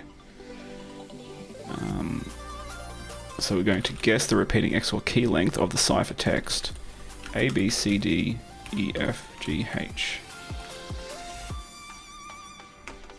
Yeah, that should do. We got some printing going on here. So what does this chunking look like? No, that's the test, it's not what I wanted. Let's run this. Okay, so here's our chunks of length 1. A, B, C, D, E, F, G, H. Which is what we want. And then we've got A, B, C, D, E, F, G, H. A, B, C, D, E, F, G, H. Now this chunk here, you'll see because the length of this is not divisible by 3, this last chunk is incomplete. And then chunks of size 4, A, B, C, D, E, F, G, H. Whew, nailed it. Okay, so we've got our chunking code. I want to throw away any chunks that aren't the length of, that aren't the chunk size.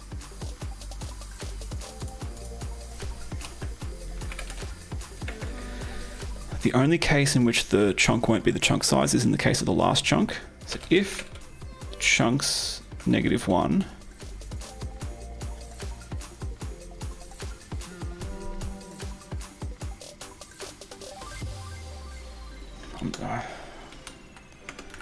I'm just going to put a cheeky assertion here in here. Assert length of ciphertext is greater than 0. In fact, we should be able to just assert ciphertext. What is the bool of empty? False.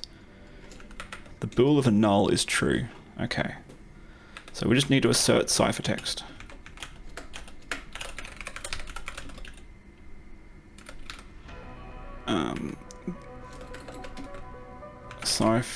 Ciphertext must be non-zero length. I'm starting to worry when I start doing stuff like this. It's like I'm kind of assuming that chunks actually has mass to it, which it will, as long as ciphertext is not empty string. I'm just gonna do a cheeky assert. So if chunks -1, the last chunk, if the length, it's probably a cheaper way to do this. Nah, this is fine. Either beginning the, yeah, no, this is fine. If the length of the last chunk is not equal to the chunk size, chunks equals chunks up to -1. Just chop off the last element. Throw away the last chunk if it's incomplete. Do we always want to do this? Do we always want to do this? Is it going to introduce bias if we don't always do this? Maybe. Yeah. I'm going to always throw away the last chunk. Just if we don't always throw it away, it might like bias the scoring a bit. Throw away the last chunk in case it's incomplete. Hopefully we'll have enough to work with even without that. Oh, but that's gonna break. What if by throwing away the last chunk, we've now only got one chunk? Probably worth it. Probably worth it. It means we're assuming that the length of key is much less than or equal to. Pretty much assumes it's going to be less than or equal to 1/3 of the length of the ciphertext, right? Yeah, it does. If that assumption turns out to be a bad idea, we'll have to revisit our decision.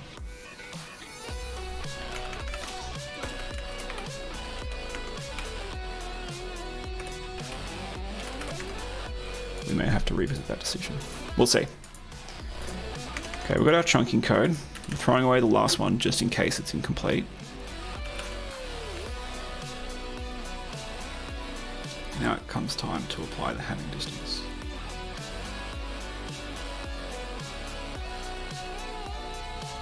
Maybe we don't need to... Yeah, no. Yep, no, I'm sticking with it. We'll throw away the last chunk.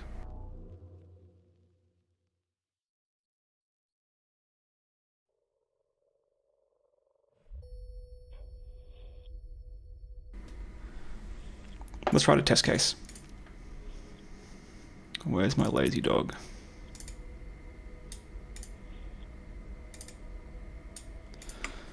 This mouse, I tell you what.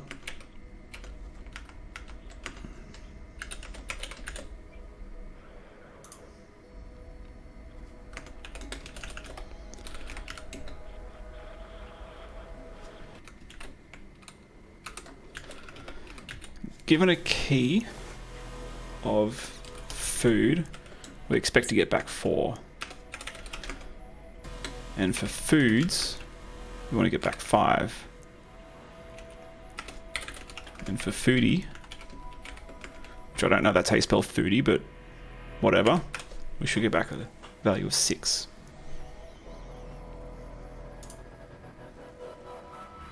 At Wolf, do you need to change the for loop range to... maybe. You know what?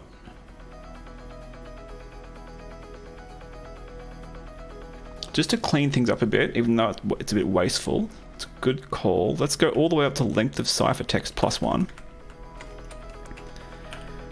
And then if not chunks, continue. So if we ever get to here and the chunks, no. If length of chunks is less than 2, just continue through the next loop iteration, which is going to be a bit wasteful. It's going to spin for a bit. You know what? I hate it. I'm going to go back to the divided by 2.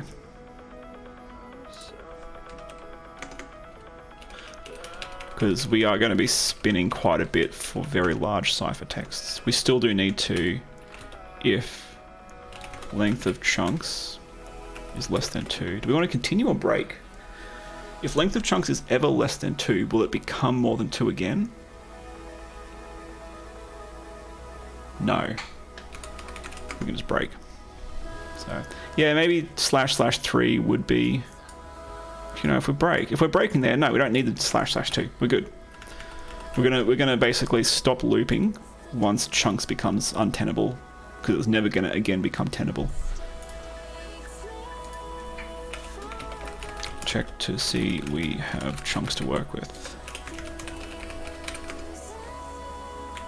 At least 2 chunks.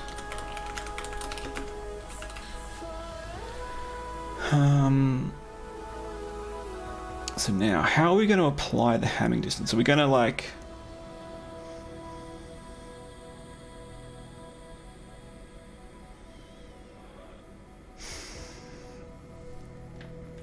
The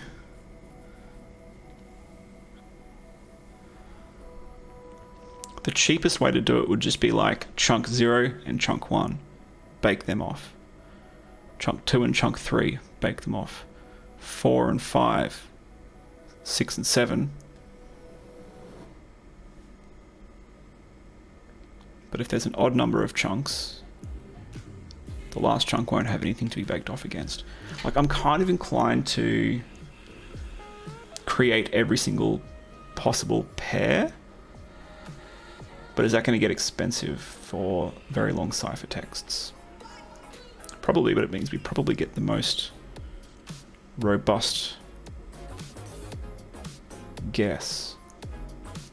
Like, I'm inclined to basically do like the party handshake thing where like everyone at the party shakes hands with everyone else. How many shaking hands are there set up?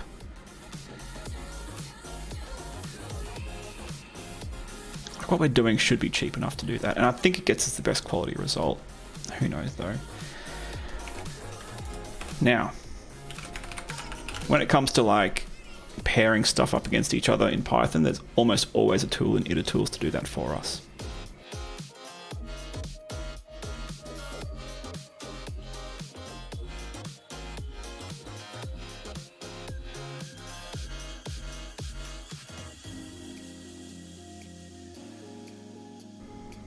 this looks like what we want.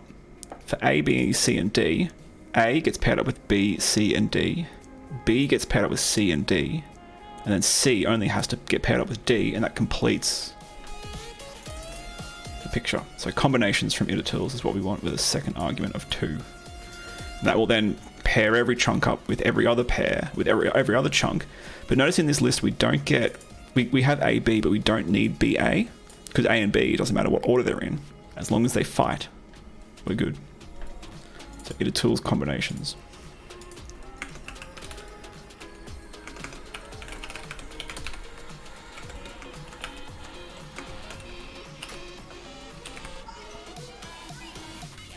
I think we can do for A, B in itertools.combinations across chunks 2. Help for combinations is skinny. Dude, @wolf is like, yeah, itertools is like S tier Python module. It's so good. There's so much cool stuff in here. Like I think Python 2. I don't know if zip was in the standard library for Python 2. Maybe it was. If it wasn't, itertools gave you zip, and like zip is another S tier function.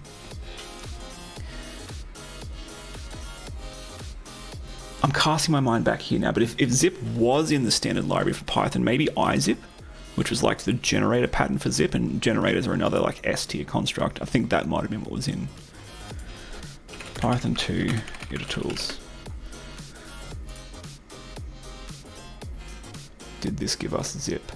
No, but itertools under Python 2 is what gave us izip, which was the iterator version of zip. Yeah, itertools is great. So let's compare all of our chunks against each other, and these are bytes. So now what can we do? We can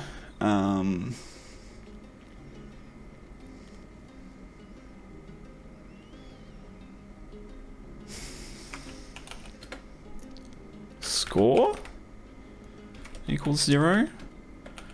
Score plus equals the Hamming distance of A against B.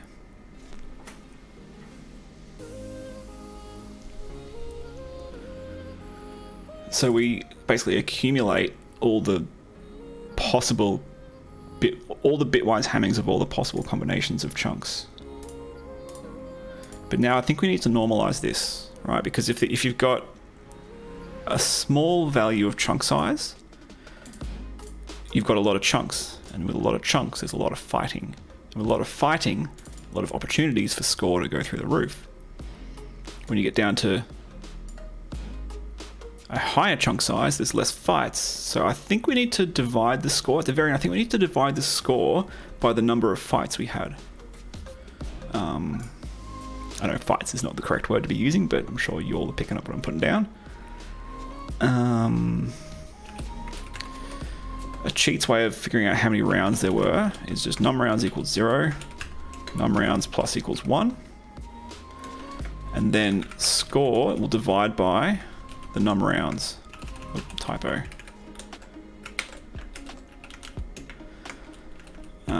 And that should normalize the score based on basically the chunk size and how many fighting rounds it caused us to have.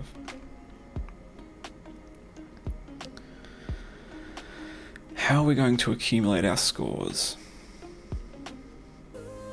I know we were using a dictionary like earlier in stream 1, but I don't think it was. I think it was just unnecessary to be using a dictionary. I think it was too heavyweight. Res equals empty list.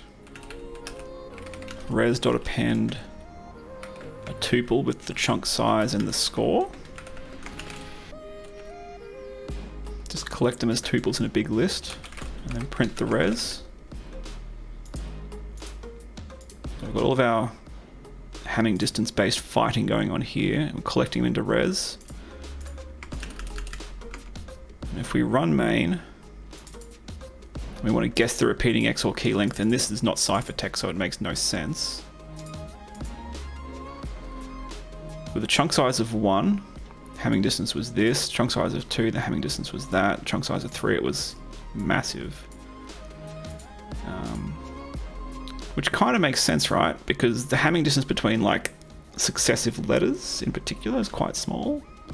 But then like ABC versus DEF, that's a very big Hamming distance because none of those letters align with any of their friends. I think that makes sense.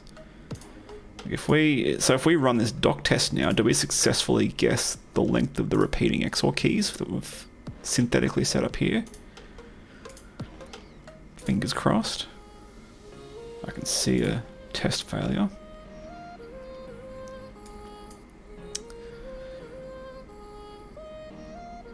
Aha! I need to actually do the encryption, don't I? Do I have something in util to do that for me?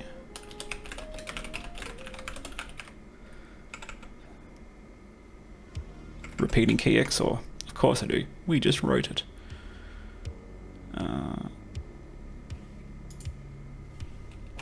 Let's just tidy this up. Plain text equals...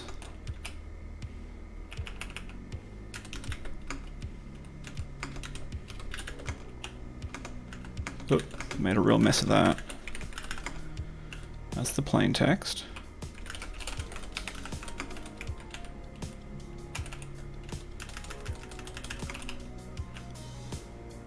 Inside here we want to be doing repeating key XOR of plain text with food as the key. Then we had foods. And then we had foodie. 5 and 6 respectively.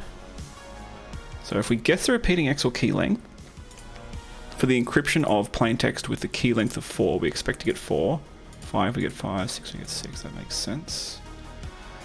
Run our tests.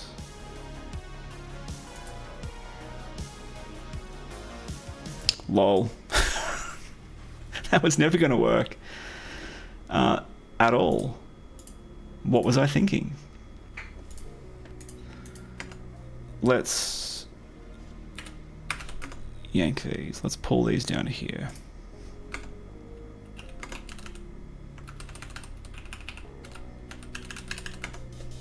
Let's grab that plain text. That was way too premature to be expecting a test case to work.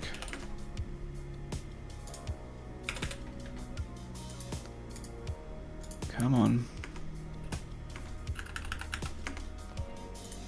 Okay. Yeah, 'cause I'm just printing stuff here. Yeah. Silly. No, I don't want to run the tests, I want to run main. Okay. So for a key of length 4... Oh, Christ. That's not looking good at all. At all.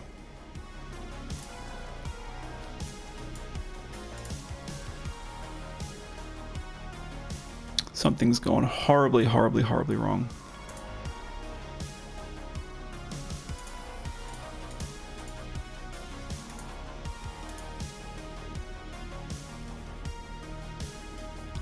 Maybe I misunderstand, but shouldn't it be over hypertext, not plain?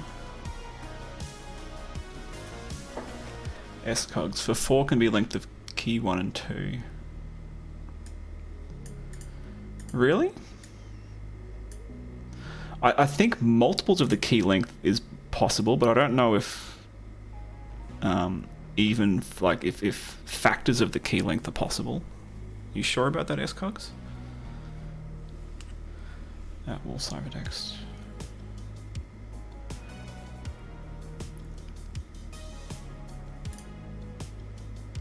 I'm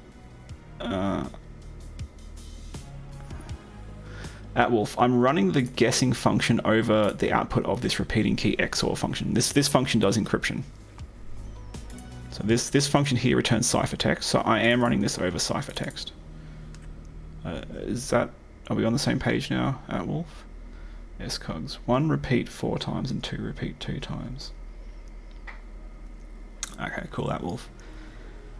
SCOGs. I'm expecting where like if chunk 1 had been encrypted with FO and chunk 2 had been encrypted with OD.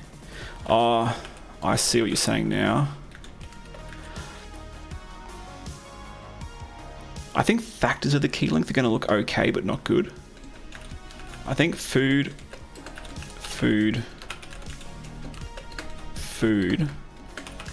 is going to look better than FOOD, FOOD, FOOD, as in like the chunk key, like the chunk of the key stream. What I also expect is going to look really good is food, and food.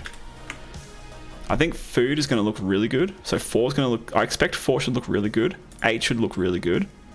1 and 2 should look okay. 3 should look like crap.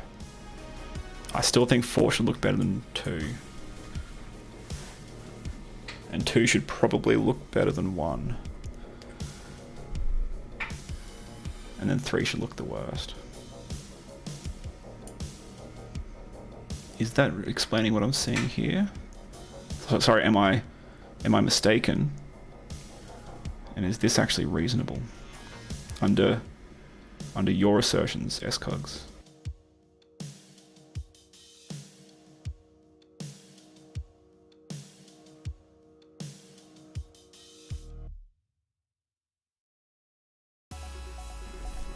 These numbers are just getting bigger and bigger. No, they're not. 15 and then 16 dips, and then 16 is a multiple of 4, so we should expect a dip, but they're still generally getting bigger. That's got me worried. That does have me worried.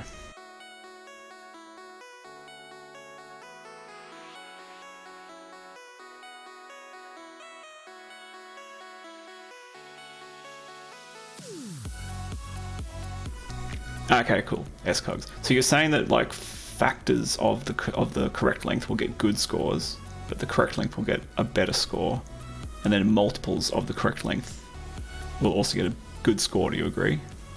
Or even maybe even the score of the multiples will be better than the score of the fractions.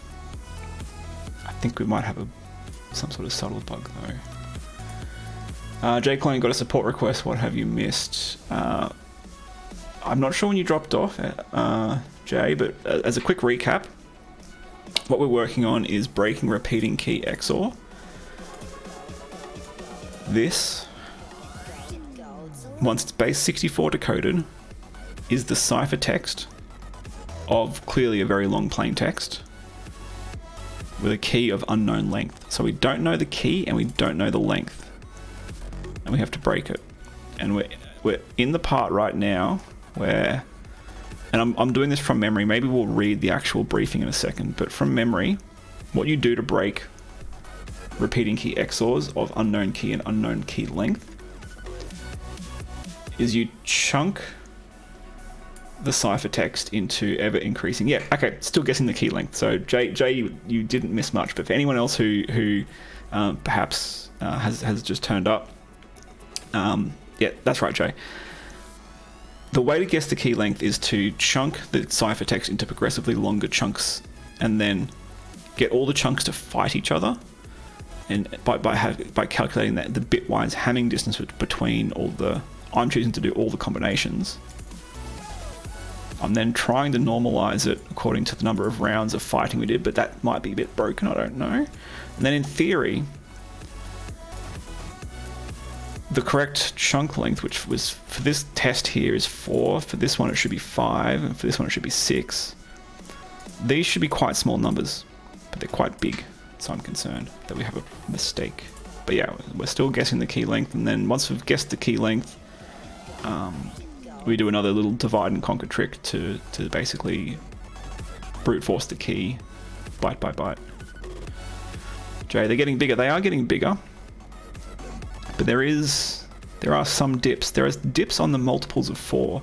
So 15 is 49, 16 dips, and then 19 is 54, and 20 dips. 20 and 16 are clearly multiples of 4, which could explain those dips, but they're not dipping as much as I'd like them to. So they're generally getting bigger. There are some dips along the way.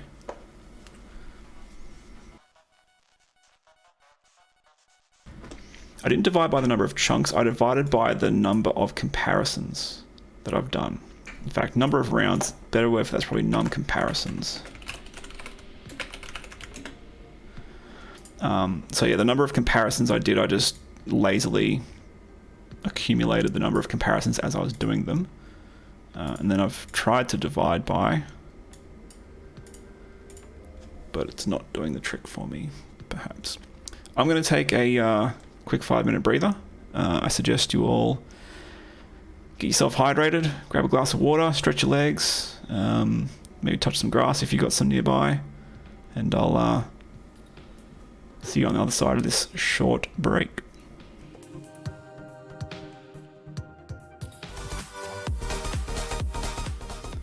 And we're back. Thank you for your patience, y'all. For those of you on YouTube, thanks for your patience in the little bit that I'll slice out for you. Because I love you all over on YouTube. How are we messing up our, do I have food in my moustache? Christ. I'm a picture, aren't I? How are we messing up guessing the length of the unknown key? These numbers are just getting bigger and bigger until they dip at the multiples of 4. Like, is there a dip at 8? Lol, no. Is there a dip at 12? Lol, no. But there is a dip at 16 and 20. How about for the 5s? Is there a dip at 10? No, but it doesn't go up by that much. Is there a dip at 15? Lol, no. Is there a dip at 20? Stays the same. I'll take it. And then 6. Is there a dip at 12?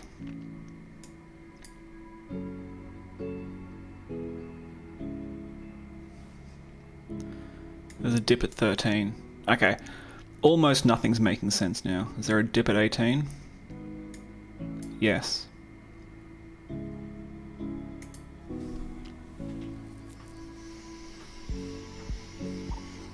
Thinks I hate it.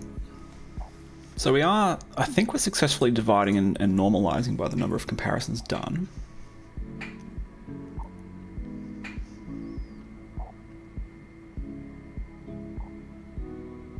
Do we also need to be normalizing it by the chunk size for some reason? Let's read the briefing text.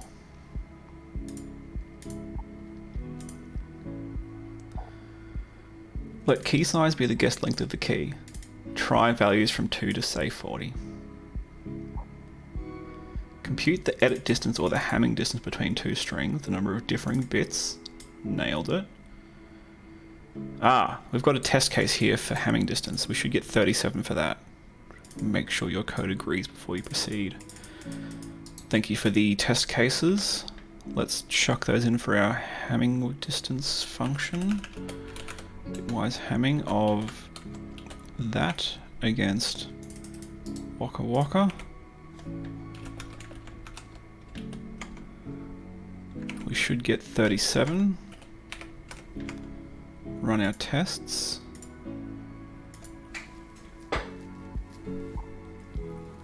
Yep, the test for bitwise Hamming passes, so that's a win.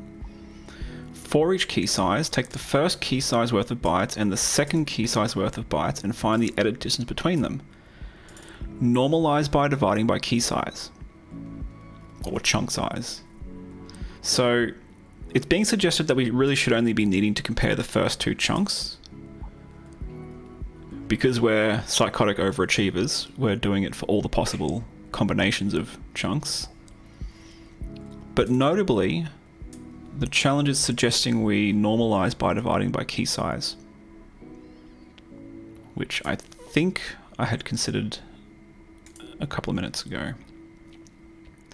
The key size with the smallest normalized edit distance is probably the key. You could proceed with perhaps the smallest 2 to 3 key size values, or take 4 blocks instead of 2 and average the distances. So we're taking like a bajillion instead of 2. So go us. This is interesting. We should perhaps mentally bookmark this. It's perhaps worth not just taking the best key size, bearing in mind all the multiples of the key size, I think will also be pretty small. We can probably filter those out though. Or maybe not filter them out, maybe consider them part of the best 2 to 3 key sizes and like do a brute force. Like we're eventually going to get to brute forcing based on our assumed key size. This code is giving us a good suggestion. We should perhaps not really kind of trust what we get back from this guess the key length function. I don't know, maybe. We should keep it a bit loosey-goosey and try with the couple of best key sizes for the brute force. Anyway, divide by key size. This mouse is insane. Dividing by key size, that's perhaps what we're missing.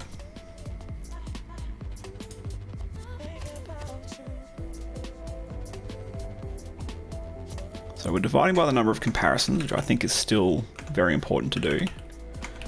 We should also divide by chunk size, apparently.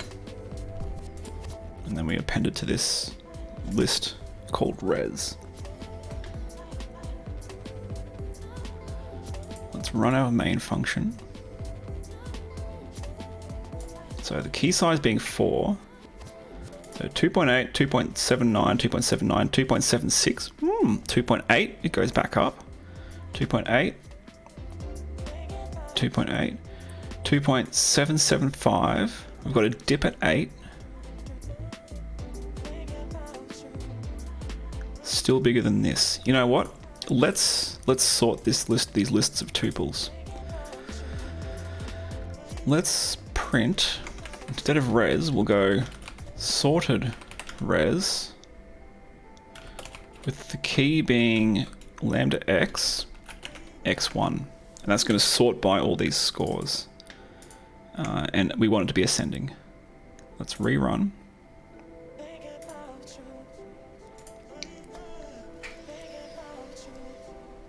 Okay, so 16 and 20 come out looking the best, which makes sense. They're multiples of 4.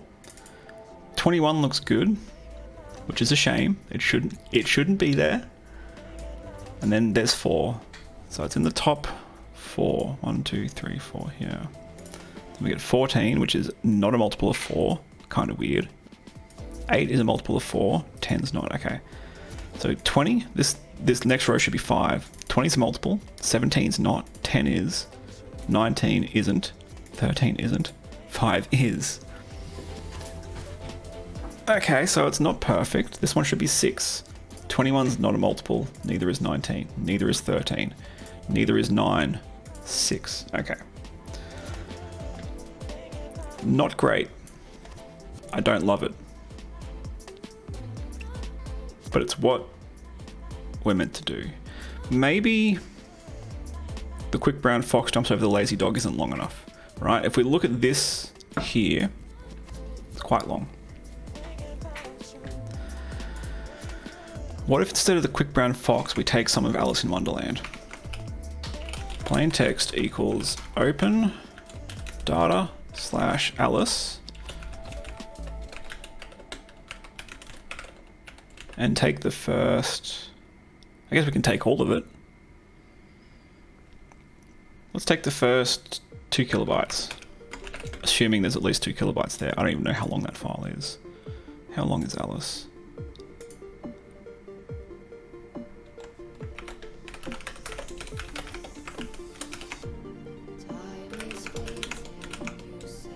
Okay, it's at least 2 kilobytes.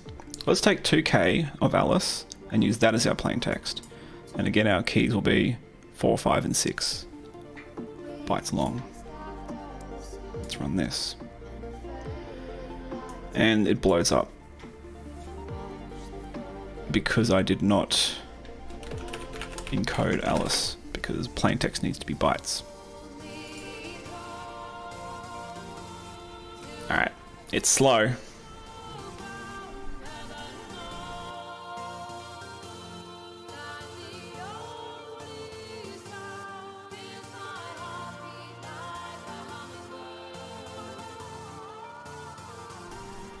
So like, for example, for Alice, the best looking key size was 928.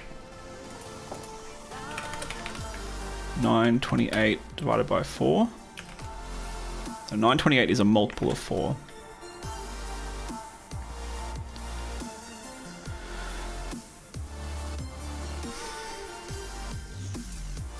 Are all of these multiples of 4? I'm going to cheat. I'm going to cheat here. How am I going to cheat?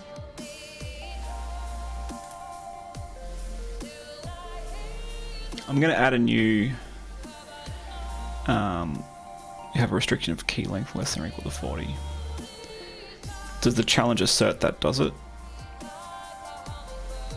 It says like say 40, right? So we know it is less than 40. This did not run too slowly. I'm inclined to let it be unbounded to kind of do this properly because I'm a crazy person. I think we've potentially got a way to, excuse me, fix this problem. I'm going to cheat for a second just for debugging. I'm going to add a new parameter to this guess function. Key size is an integer. So for here, key size is 4, 5, and 6.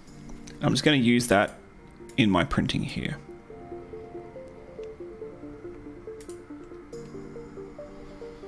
So when it comes to printing sorted, I'm going to print A, B, no, I'm going to print chunk size score, chunk size score in the sorted. But I'm going to add something to this. I'm going to add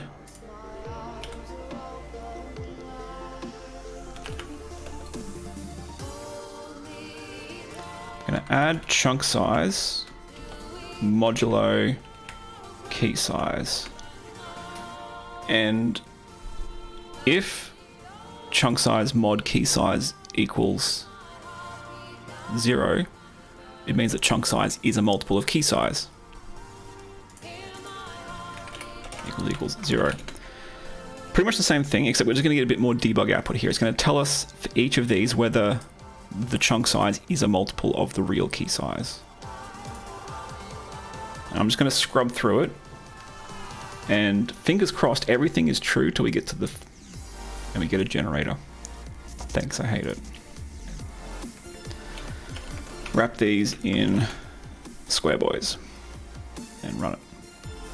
I'm gonna hope that with such a beefy plain text being like the first 2 kilobytes of Alice in Wonderland, I'm hoping everything's gonna be true until we get to the 4, which now that I think about it is a lot of scrolling.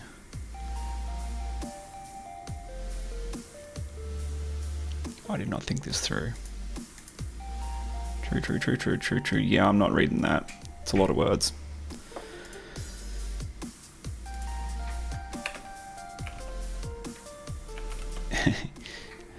If this is getting out of hand, this is getting completely unhinged. If chunk size mod key size is not equal to 0, or chunk size equals key size.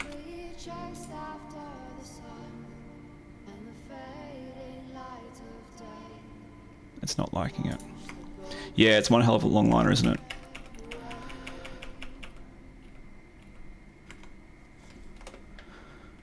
Let's just realize this list in memory. L equals that. And I've got red angriness.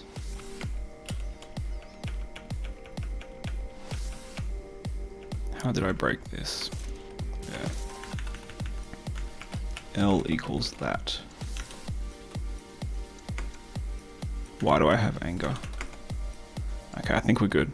Alright, so now we've got this big long L that looks like this. For print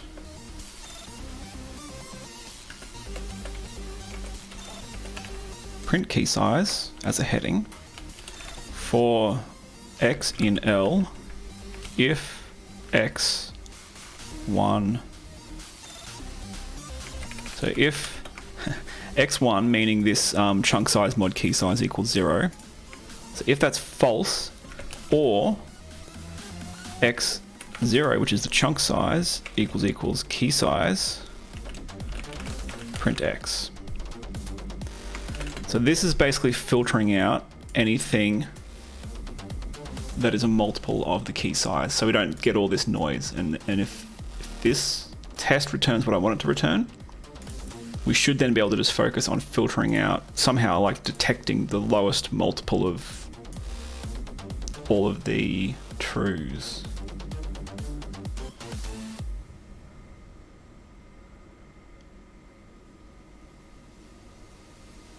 Maybe. We're not going to know if they're true or not. We'll burn that bridge when we get to it. Let's run this mess.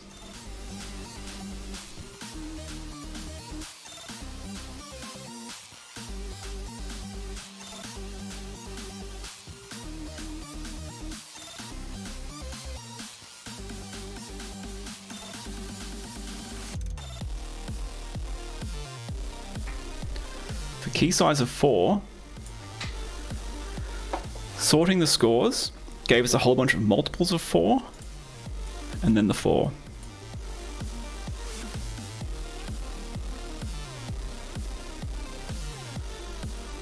For the 5,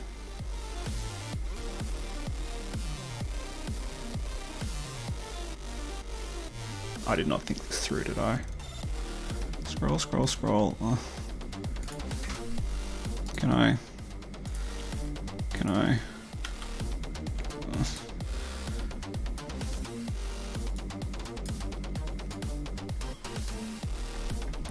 Let's copy pasta this somewhere where we can... I did not think this through.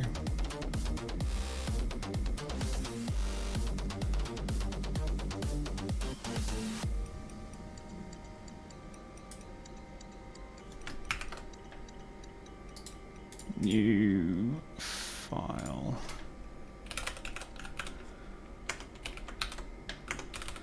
So now we search for our headings.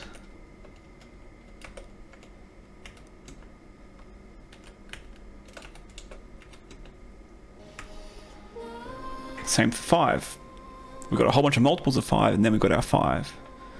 For 6, a whole bunch of multiples of 6, and then we've got our 6. Okay, I feel like this... I feel like this strategy is working. What we now have to do is, I think we need to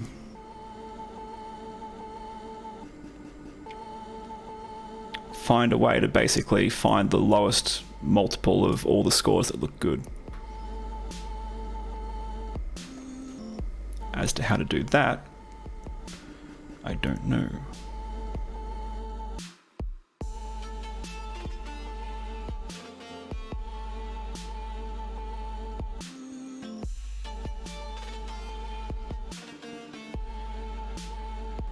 Like now we're getting into statistics like averages and standard deviations and distributions and other math nonsense, which I am not good at.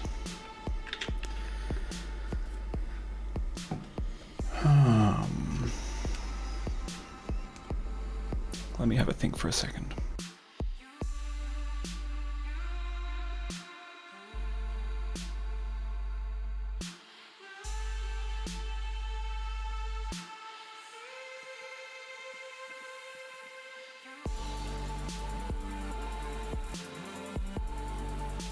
I think the first thing I want to do though is I want to fix this test case. The plain text needs to be Alice.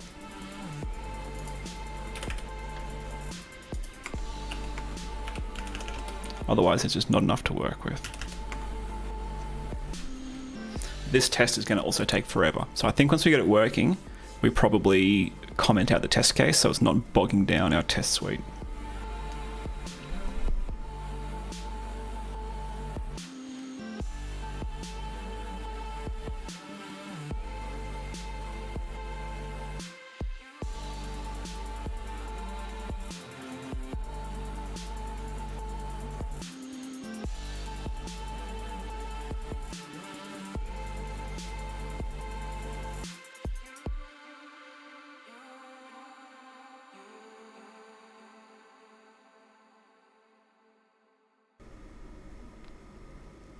Yeah, just bear with me while I have a second to think, please, folks.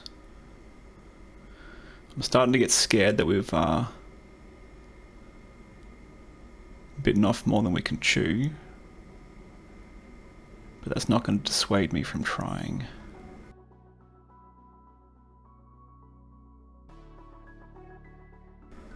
Yeah, so Jay, we've got that.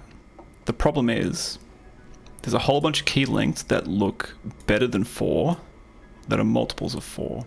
So the sorted result's not helping us. And the only reason that those multiples aren't showing up in this list is because I'm cheating. I'm explicitly filtering out the stuff that... So I've sorted, and then I've filtered out all the multiples of key size because I know the key size for my test cases. We can't do that filtering if we don't know the key size. Chicken and egg, right? This function is meant to guess the key length. So excuse me. So I'm filtering out that multiple noise. That's what I'm saying. What happens if you limit it?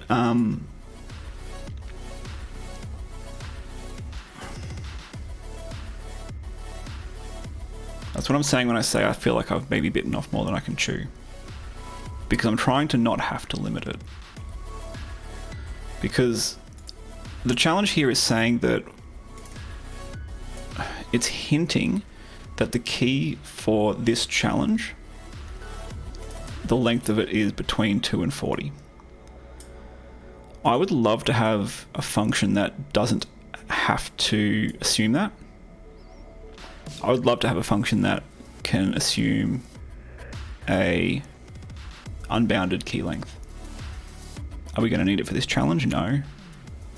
Does it sound like a fun challenge to solve? Yeah. Right? So yeah, I'm sure if we did limit the key length, then this challenge would probably pop off pretty quickly. I'm curious if we can take this as like a extra credit exercise though, and think about how we can filter out the noise of the multiples.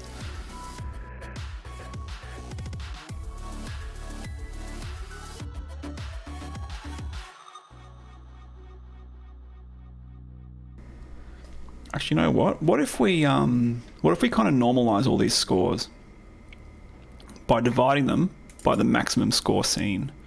That way, for each number, we can kind of get an idea of where in the range it falls. Rather than staring at 2.66, 2.72, 2.72, 2.73, 2.7... No, that is 7.2. Good. Thought I was going crazy there. Let's try normalizing these scores just to see if that gives us something nicer to work with.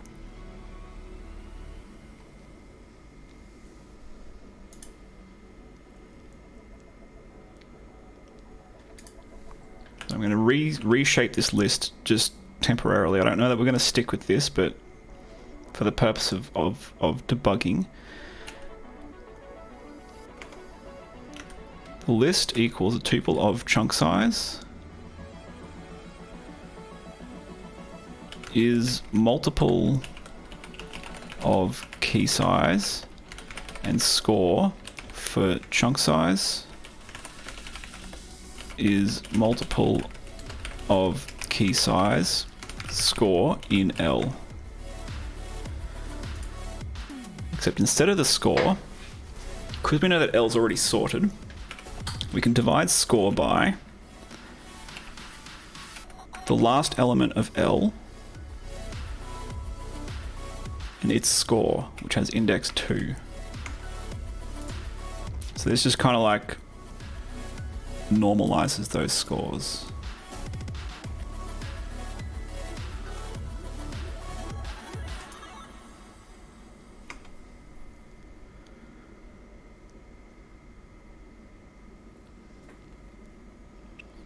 I'm going to stop doing this filtering.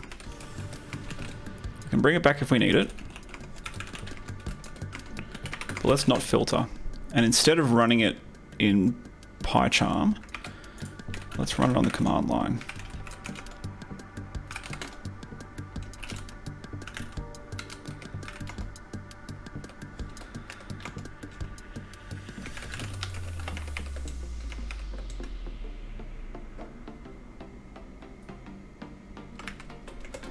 And let's send it to out.txt.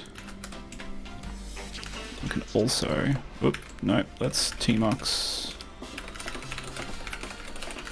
Let's run it in tmux. I can get rid of that data slash out. That's some old output.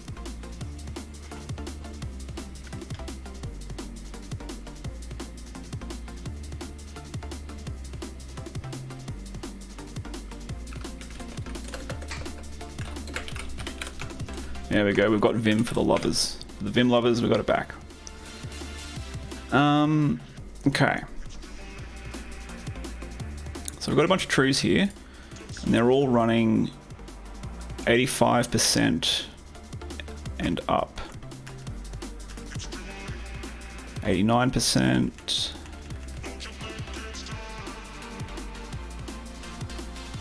Here's our first false, I think. Yeah, 1005 was our first good looking key length that's not a multiple of 4. It's 91%. All the multiples of 4 are 91% or less. Where is our 4 sitting? Should be in here somewhere. Let's look for bracket 4 comma. Thanks, I hate it. There it is. So it's at 89%. So we've got a whole bunch of 89s, 85 through 89%. And then things start looking bad around 90%, 91%.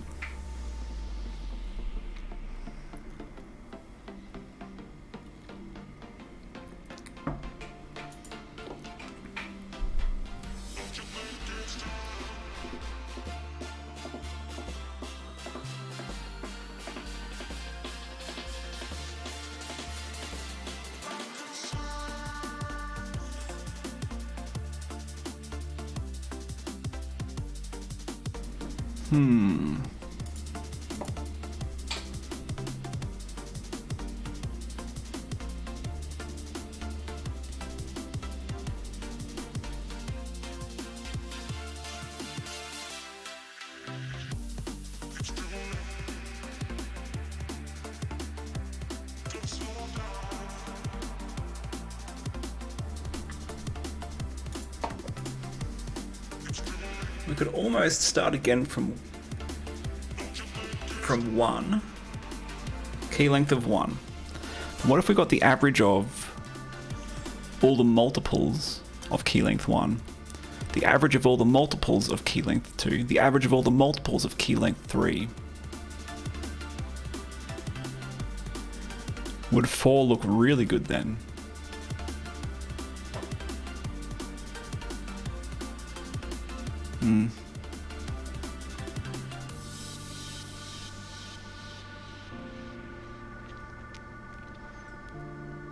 Four is a multiple of 2.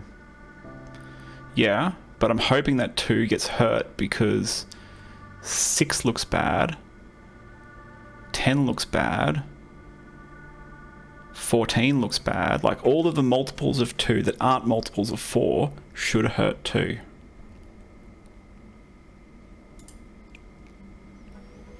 Then we start to go, 504. There will be some multiples of 504 in this list. God, and if all the multiples of 504 appear above 4, I think 504 will win.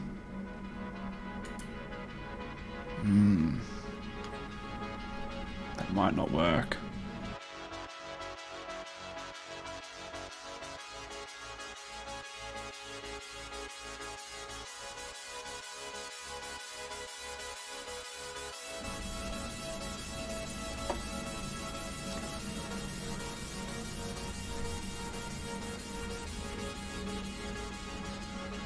Maybe we're making this harder for ourselves having key lengths of 4, 5, and 6. Maybe it's the classic, it's too small of a sample space to be useful.